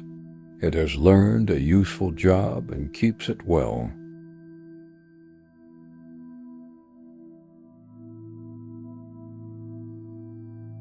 A traveler from far inland arrives with clay from a river that has not seen the sea. The clay is stubborn and holy.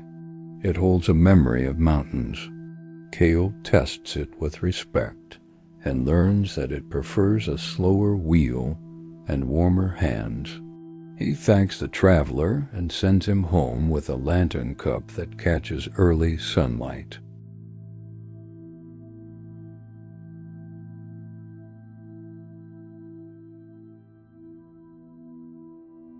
At the temple, Kale offers a monthly practice called bowls and breath.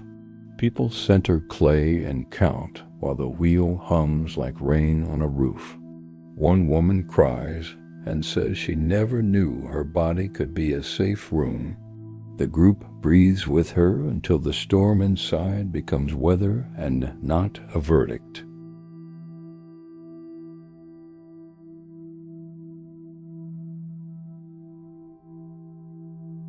Sori plans a journey to visit kilns along the coast and inland ridge. She says we should learn how other fires speak. Kale agrees and packs a small kit: trimming knife, elder's gauge, vow, bell, and 3 bowls that want to travel. He locks the studio and bows to the empty room that has become a teacher.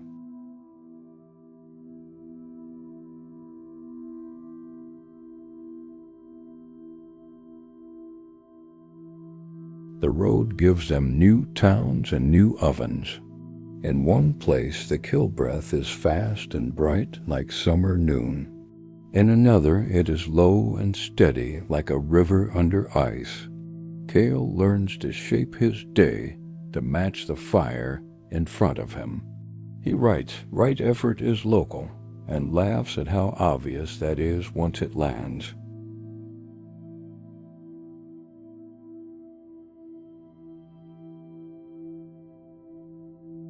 The temple announces a silent week for anyone who keeps a craft. Bakers, gardeners, singers, and welders gather at dawn with aprons and gloves in their bags. Kale brings clay and a notebook. He bows to the rule a few words and feels relieved. He has said enough for now. The bell sounds and silence opens like a gate into a city of listening.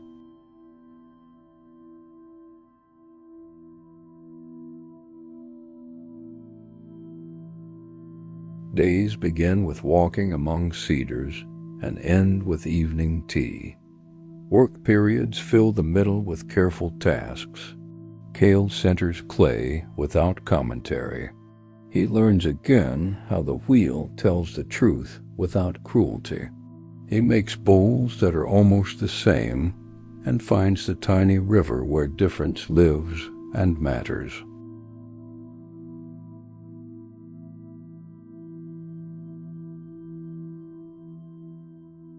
In the garden, he helps a woman prune old roses. She shows him how to cut where the plant can breathe. He says the same sentence fits trimming a foot ring. She smiles and returns to the thorny page. They work until the bush looks like a map of air and promise. The quiet between them feels like a good teacher who stays out of the way.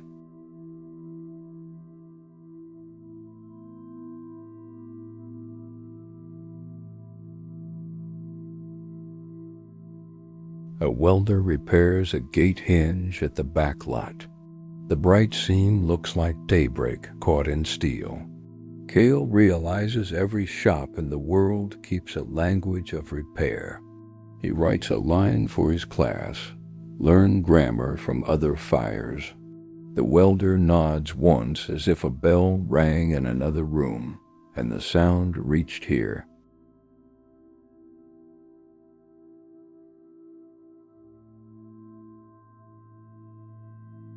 A singer practices breath in the hall and counts rests as if they were notes. Kale sits outside the door and learns that silence is also a measure. He adds a line to the vow that says leave room around each gesture. He returns to the wheel and throws with more sky inside the curve.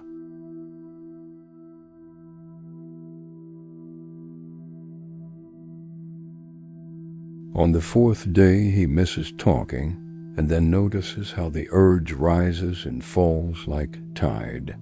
He lets it go out without chasing. He begins to hear the tone of his own footsteps on wood. He adjusts his pace until the sound feels honest, neither pleading for attention nor apologizing for taking space.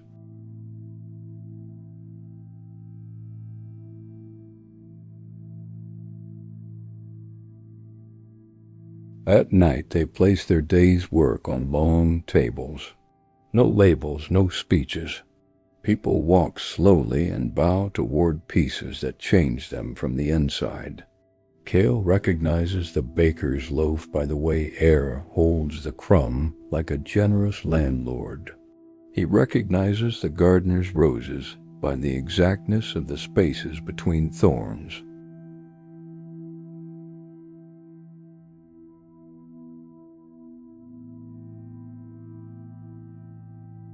On the last morning, they break silence with one sentence each. Kale says repair is a way to stay.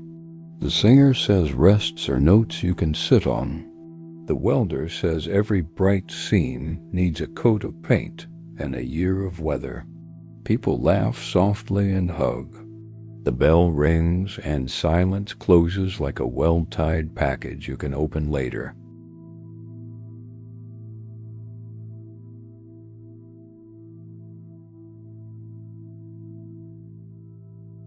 He returns to the village with bowls labeled SW for Silent Week. Students find them and ask what changed. He says the air between moves got wider. He says repetition stopped feeling like punishment and started feeling like trust. They nod and try again until their own hands learn the sentence without words.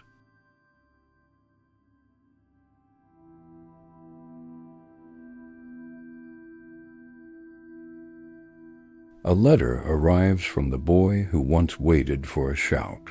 He writes that he wants to apprentice next spring. He says he is good at waiting and ready to learn how to listen on purpose. Kale places the letter by the bell and feels time become a circle that welcomes its younger selves without embarrassment.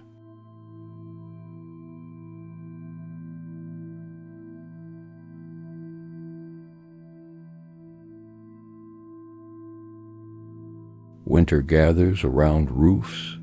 Kale hosts a small retreat called Bowls for Beginners and Beginners Again. People who have worked for decades and people who have never touched clay sit side by side. He teaches them to bow to the wheel before asking it for anything. The room brightens like a window being washed.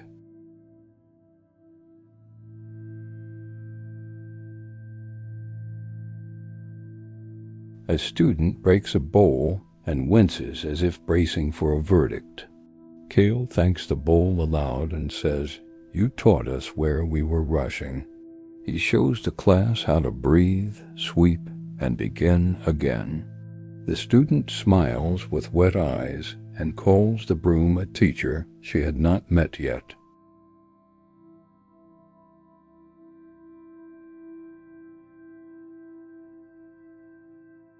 A friend brings a box of unsold pieces from years ago and asks if they should be discarded. Kale spreads them on the bench and says, "Let's listen first." Some belong to the Museum of Continued Life, some to a sail that tells the truth, and some to being ground and returned to the river. They work gently and decide without drama.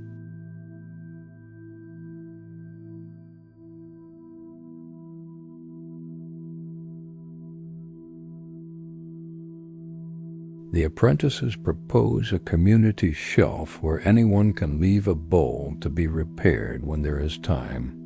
Kale agrees and writes a sign. "Leave your story if you want, and your silence if you prefer." The shelf fills slowly with cups that speak in the same careful voice. "Help me keep going."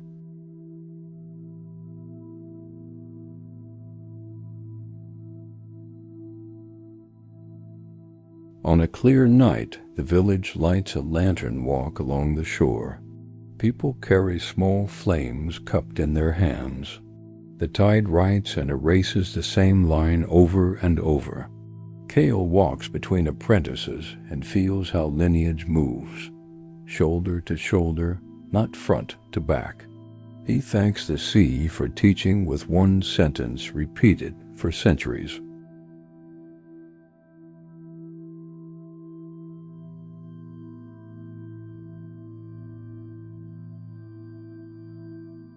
He writes to the museum and offers a class on community repair. They accept and send funds to cover gold and brushes for people who cannot pay. Kale organizes sessions at the school, the temple, and the harbor. He learns that repair days are also story days, and that both work better with tea and more chairs than you think you need.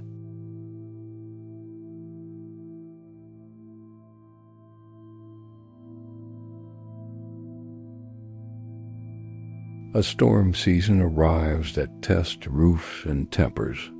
The community learns where leaks live. Kale lends the bell to the town hall. When meetings sharpen, someone rings it, and voices return to normal size. Decisions improve like bread that was given time to rise.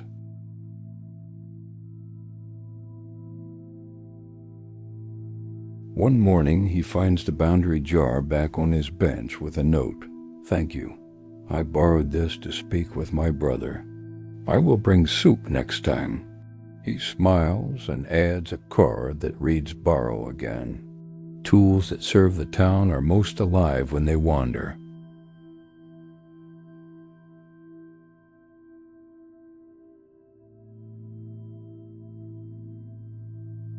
Kale plans a long table supper in the square. Every bowl is mismatched on purpose, and every seam is welcome. He opens the meal with a sentence from the vow, "May what we fix feed someone." The monk laughs and says Amen in the dialect of kitchens. The night tastes like soup and mercy.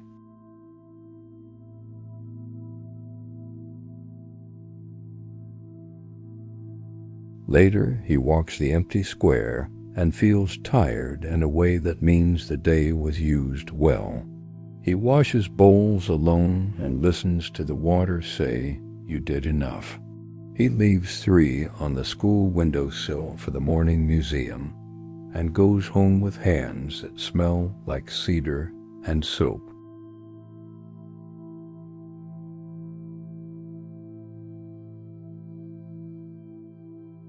In his journal he writes, "The strict voice now works as a foreman who protects rest days.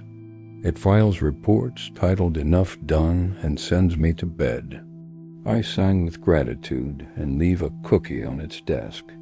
I am not cured of anything. I am accompanied in wiser ways. This is what I will teach."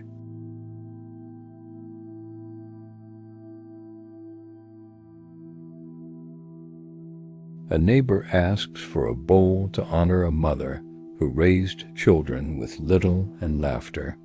Kale makes a wide, low form that feels like a lap. He paints a thin gold line around the rim and writes inside where it cannot be seen, "You turn scarcity into a table."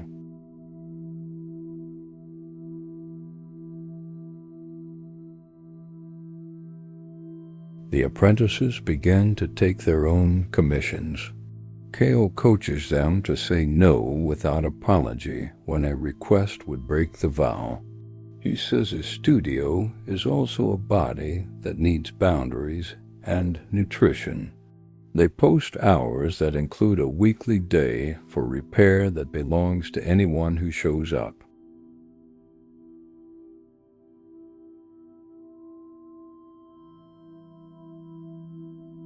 On the first repair day, a fisherman brings a chipped cup that rode 100 mornings. He says keep the scar visible so my hands remember to be careful with other people's weather. Kale laughs and makes the gold a little wider. The fisherman nods and pays with a story and the best mackerel of the season.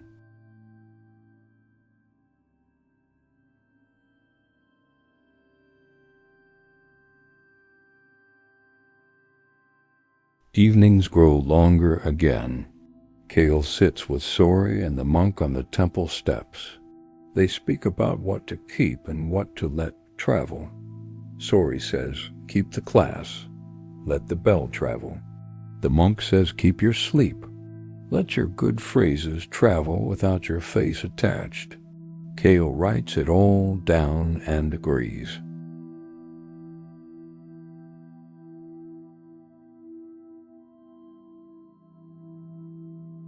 At year's end, he writes one more card for the shelf. Tools are for use. Bowls are for feeding. Gold is for telling the truth kindly. He places it where young hands can find it. He turns off the lights and listens to the town breathe under snow that forgives roofs for being flat and honest.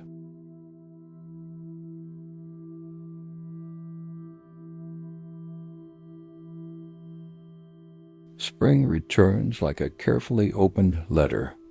Kale notices how much of his life now happens at tables where people repair, plan, or eat. The studio remains the heart, but the town has become a body. He schedules time to walk parts of it each day, like a doctor listening to an old friend breathe.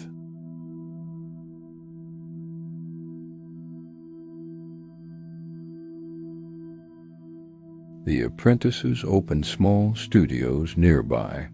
One paints a crescent of gold on finished bowls to honor praise. The other inlays river sand into bases to honor journeys. Kale visits both and offers small notes that sound like weather reports. Gentle rain today. Do not rush the harvest. Your kill breath is even and kind.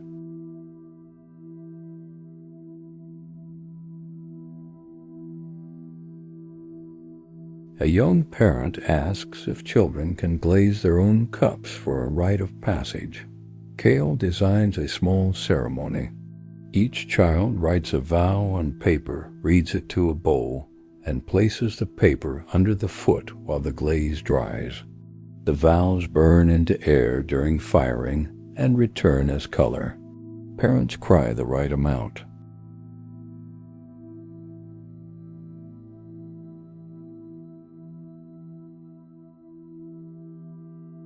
Travelers bring stories from inland and sea towns. A nurse describes a ward where they ring a chime when pain eases. A carpenter shows a beam mended with a thin steel plate that gleams like a river at dusk.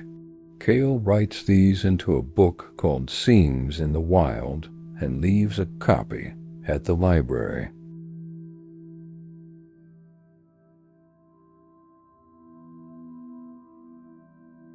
He receives a note from the elder's family. The old master has died at home with the window open and 3 tools on a cloth. Kale walks to the shore and bows toward the far town. He thanks the hands that taught his hands, and he writes a letter he will never send. It begins, "I am still learning from your breath."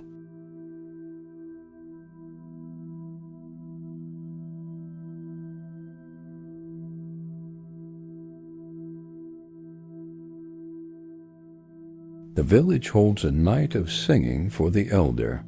People bring items he repaired long ago. They place them on a long table that looks like an altar to persistence. Kale tells one story and then sits down to listen. The night becomes a river of gratitude that moves without a conductor. He sleeps with the window open.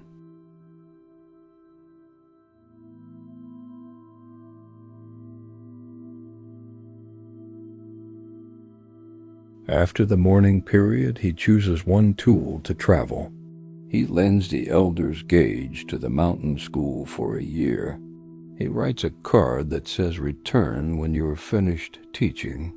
He feels the room expand inside his chest when he lets go. The apprentices watch and learn that stewardship is a verb.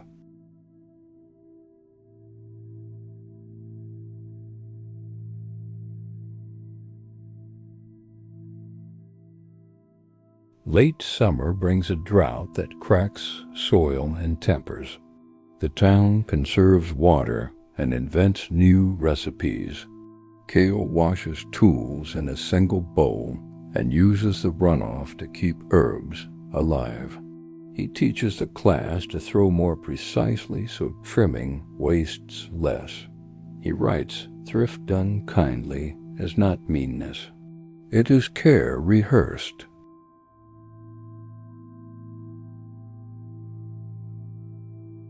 At the school, the red string bell hangs near the door. Children ring it when they share. A new note appears beside it. Ask for help before you are in pieces. Kale sees the sentence and feels something in him rest. He realizes the town now teaches back, and the circle is complete in this small, healthy way.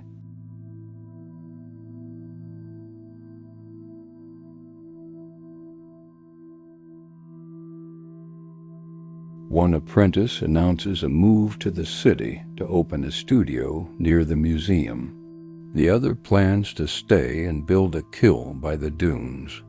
Kale hugs them both and says, "Write when you fail and when you sing." He gives them each a bowl from the After Weather series. He writes, "Praise needs a seam to travel through, even in joy."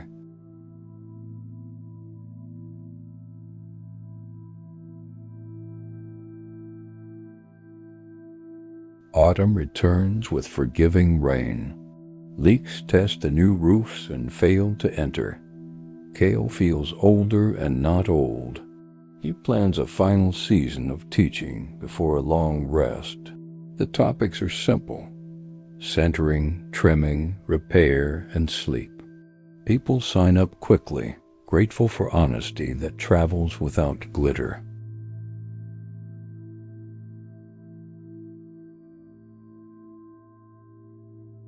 In the last class, a student asks what to do after a public mistake. Kale says, "Tell the truth and bring tea." He says, "Leave the seam visible and the door open." He says, "The room you return to will be kinder than the room you left if you let others help sweep." The class writes this down and rings the bell once.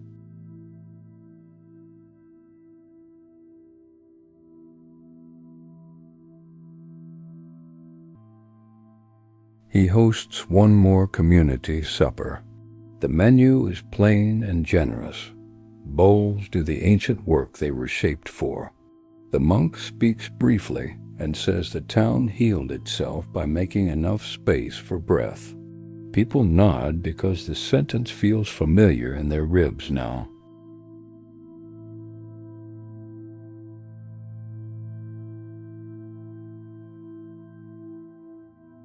On the equinox, Kale walks the long beach with no plan to pick anything up. He sees a stone he would have kept once and bows without taking. He practices letting the tide keep its own collection. He feels proud without pride, a feeling he names fitting.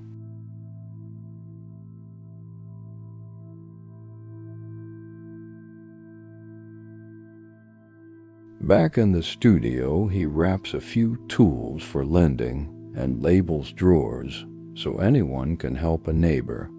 He hangs the vow in the doorway where the sun will catch it. It reads, "Help in small, durable ways. Choose care over punishment. Bow to weather. Rest." He smiles and means every line.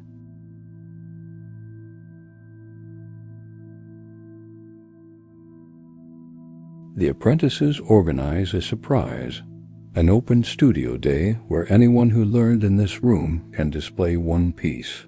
The shelves look like a forest of different trees that grew from the same rain. Kale takes no table. He walks and listens. He says thank you 100 times and feels truly fed.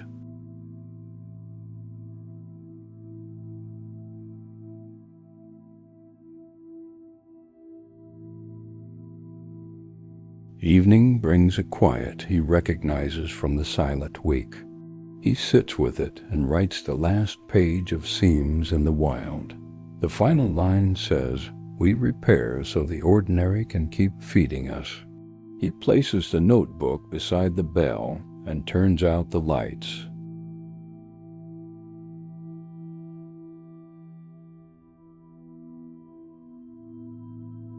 He locks the door and walks to the temple steps. The sky is a bowl, and stars are old seams that never split. He bows to the night and to the work, and to the people who will carry the next load of heat. He goes home by streets that remember his feet, and sleeps without a plan.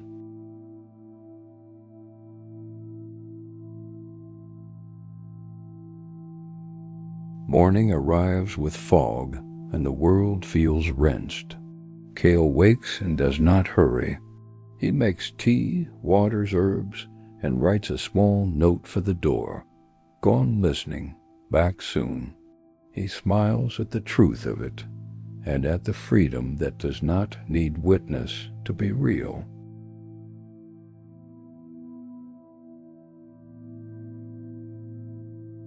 He takes the path along the dunes where grass writes its script across wind.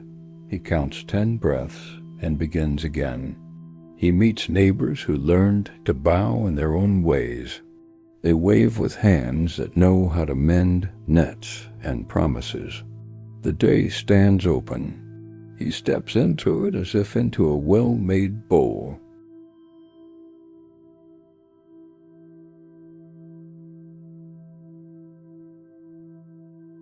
Find a seat that feels like a kind decision.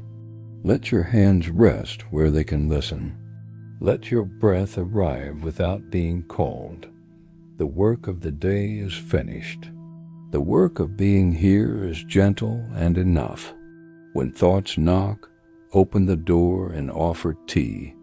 When they leave, thank them for visiting and return to the room that breath built.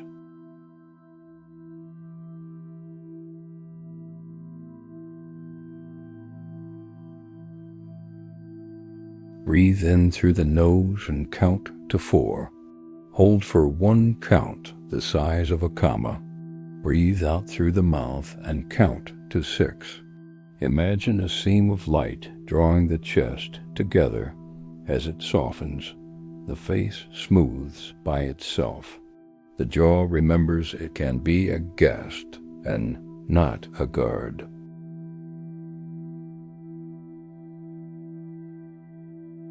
Notice one sensation in the body that says yes to this moment.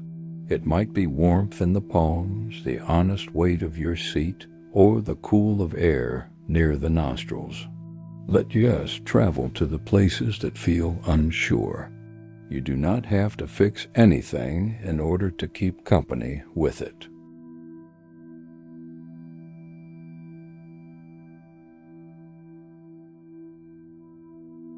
Bring to mind one person who helped you mend something real. Bow to them from the inside. If you cannot find a person, bow to a place or a practice. Let gratitude wash the mind like rain that knows which streets flood and which streets sing.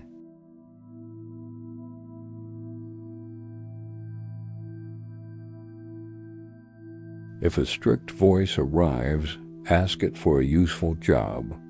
Invite it to guard the door while you rest. Tell it you will read its report in the morning. Let it know you value its service and prefer its tone when it remembers kindness. Watch how it lowers its shoulders and sits.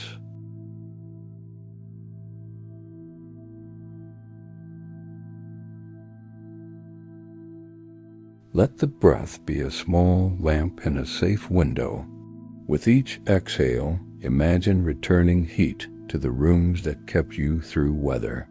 With each inhale, imagine the rooms offering you calm in return. Exchange continues without debt. Balance becomes a part of the house.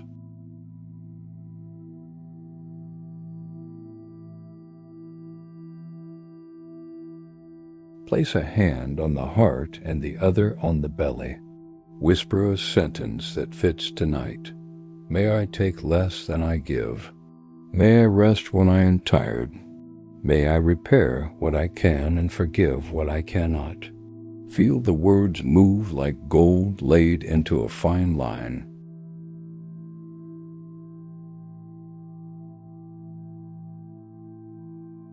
When you are ready, open your eyes as if dim light were rising inside a bowl.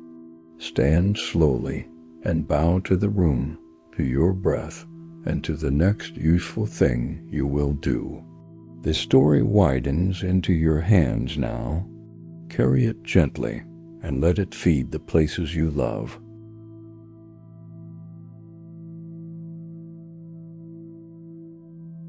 Let the story settle like silt in clear water. Keep only what helps you feed the day. Leave the rest to drift. Beginning remains close by. Meet it with one kind breath. Rest here. When you rise, carry ease like a small lantern into the next room. Find a calm posture. Let the tongue rest and the shoulders drop. Imagine setting a lantern on still water and watching the ripples slow. Nothing is missing in this moment. Breath will carry you the rest of the way.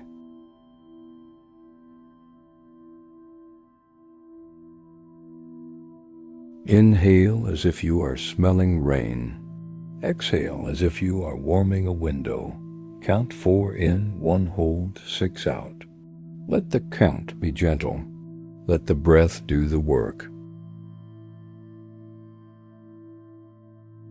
Notice the touch of clothing on skin, the temperature of the room, and the honest weight of your seat. Give each sensation a small bow and let it pass without debate.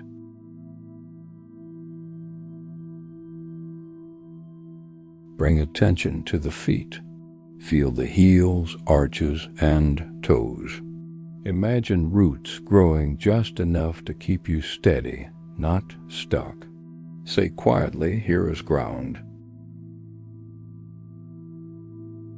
Move to the calves and knees. If there is effort, offer it a chair. If there is ease, let it spread a little and make room for others. Rest attention in the thighs and hips. Soften the places that grip out of habit. Invite breath to move like a friendly tide across this shoreline.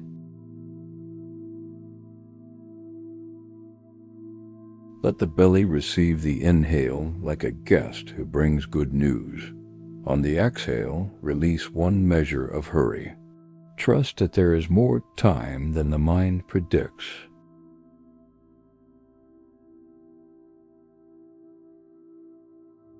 Notice the lower back and the long muscles beside the spine, lengthened by a hair, as if a thread of light were lifting the crown with no strain at all.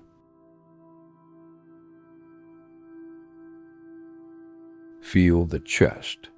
Imagine a seam of warm gold across the sternum, not to hide anything, but to honor what has carried you.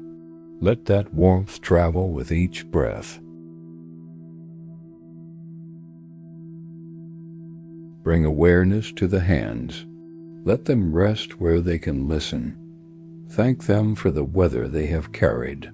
Tell them they may do less now and still belong.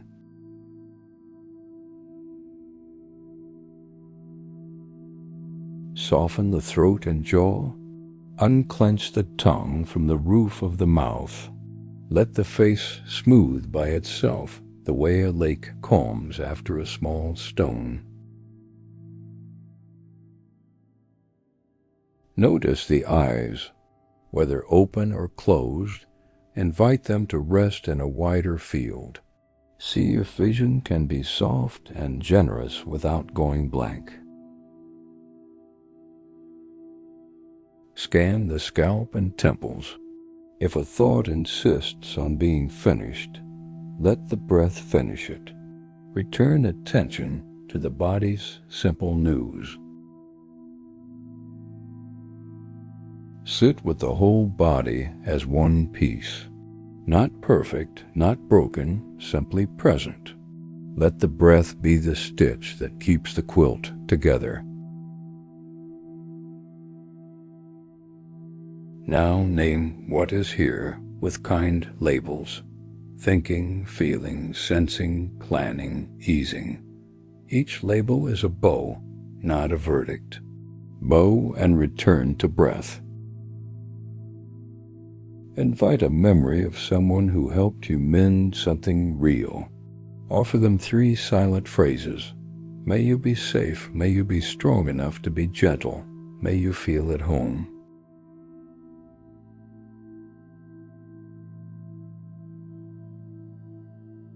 Turn compassion toward yourself. Say, may I take less than I give. May I rest when I am tired. May I repair what I can and forgive what I cannot. Imagine you are sitting by the sea. Each inhale is a small incoming tide. Each exhale is sand smoothing out what the day wrote too quickly. If a strict voice arrives, hand it a pencil and a ruler. Ask for measurements instead of criticism. Thank it when it becomes useful and let it sit down.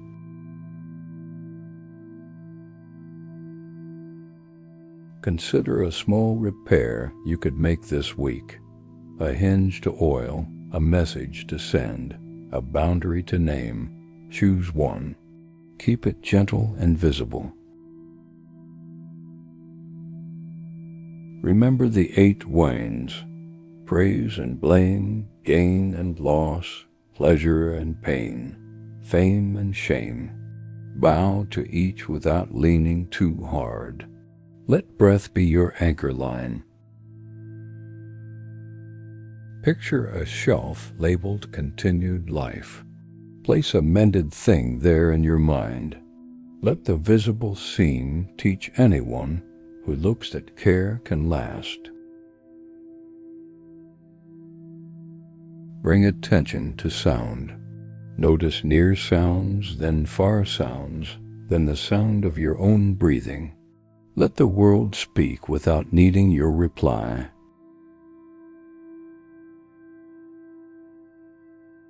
Rest in the space between breaths. It is a comma, not a cliff. Let pauses be part of the sentence your body is writing tonight. Imagine your house as a small school, doors open. A bell and a red string waits. People come to repair and to rest. You greet them with ordinary kindness. Feel the support behind you. Chair, wall, air, community. Let yourself lean the exact amount that helps and no more. Consider what you can carry into tomorrow that does not cost you. A steady pace, a softer jaw, a plan that includes sleep. Choose one and let it settle in. Let gratitude find one door it can enter. Thank a teacher, a neighbor, a stranger, a place, or your own stubborn breath. Let thanks be enough without decoration. Return to the body. Feet, legs, belly, chest, hands, face. The map is simple and already known. You are allowed to live here without earning it again. Place one hand on the heart and one on the belly. Whisper a sentence that fits. I will bow to weather and keep my promises small and durable.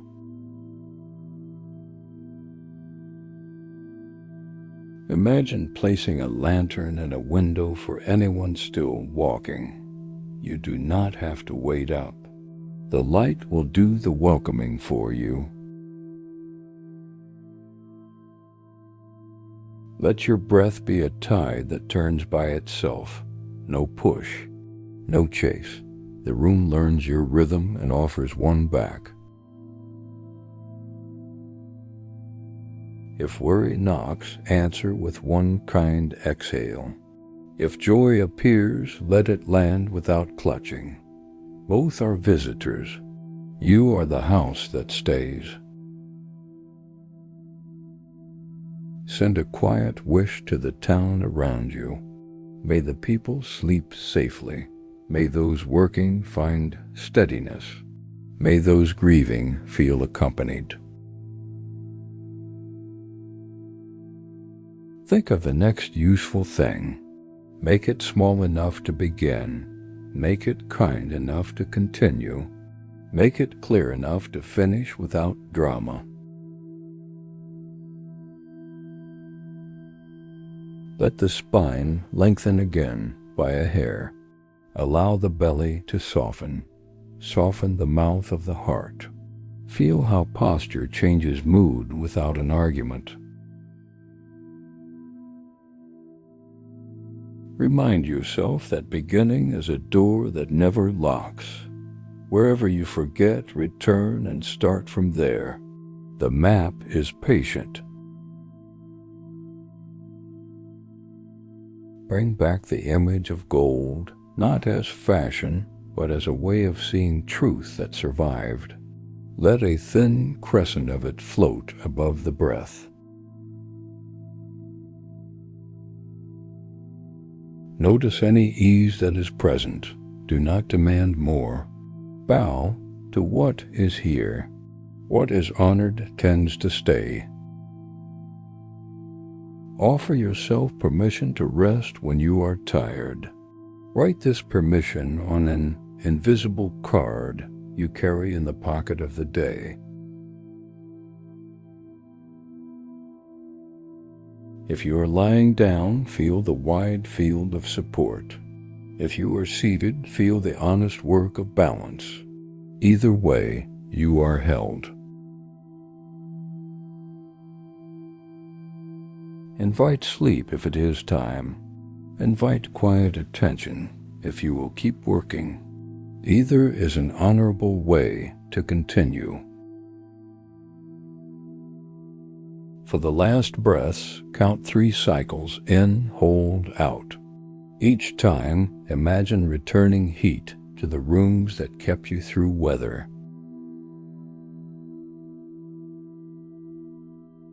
When you are ready, open your eyes softly, as if light were rising inside a bowl.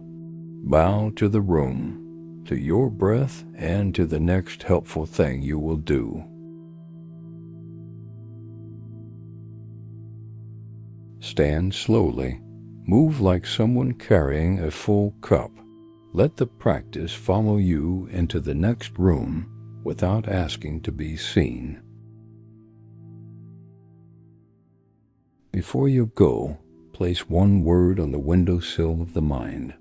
Choose from these: ease, patience, steadiness, repair, gratitude. Pick it up in the morning. Rest here. When you rise, carry ease like a small lantern into the next room. Begin again with one kind breath. Settle again. Let the shoulders drop and the breath choose its own pace. Nothing is late. You are arriving right on time for the minute you are in. Count 4 in, 1 soft hold, 6 out. Let the exhale be a small door swinging open to quiet. Repeat this gentle measure as needed. Notice 3 things you can feel right now: the chair, the air, the weight of your hands. Each is a simple anchor you can return to without effort.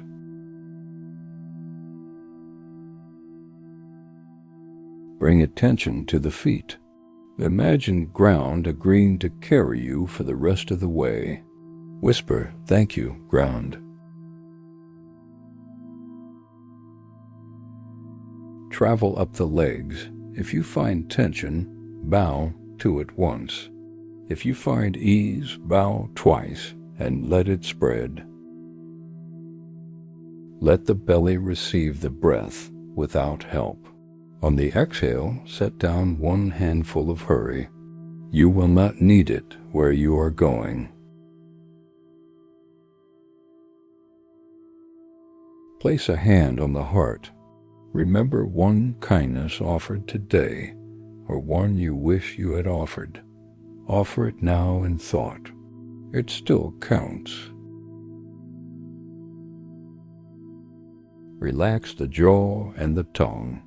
Let the face smooth by itself, the way a pond calms when the wind remembers to rest. Open attention to sound, near sounds, far sounds, then the sound of breath. You do not have to answer any of them. Listening is enough.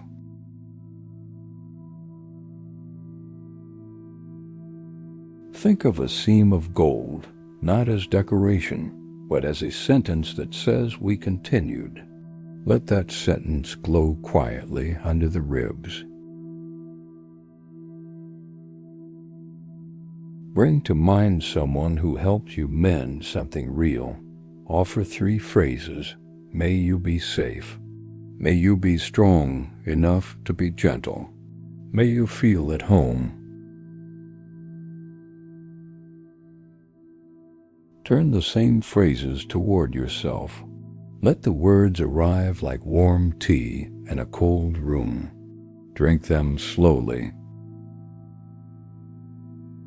Consider a small repair you can begin tomorrow. A hinge to oil, a message to write, a boundary to name. Choose one. Keep it gentle and visible. If the strict voice appears, hand it a pencil and ask for measurements instead of criticism. Thank it when it becomes useful. Invite it to rest when you do.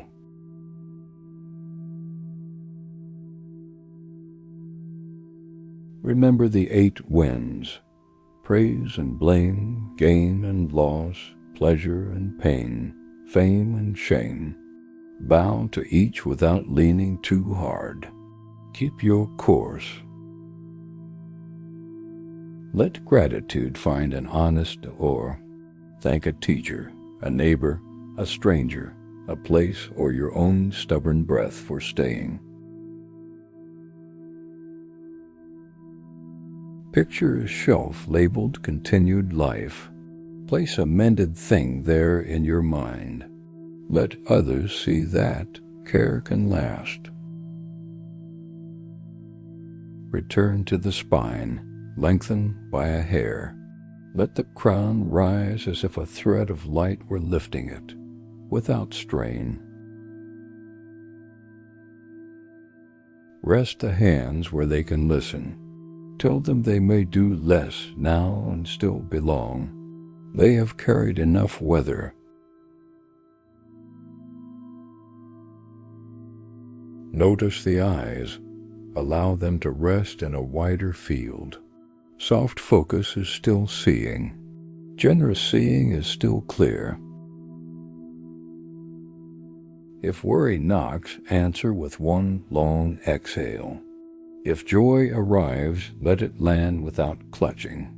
Both are visitors. You are the house that stays. Think of community as a heat source. Recall one moment today when someone shared warmth with you. Let that warmth circulate.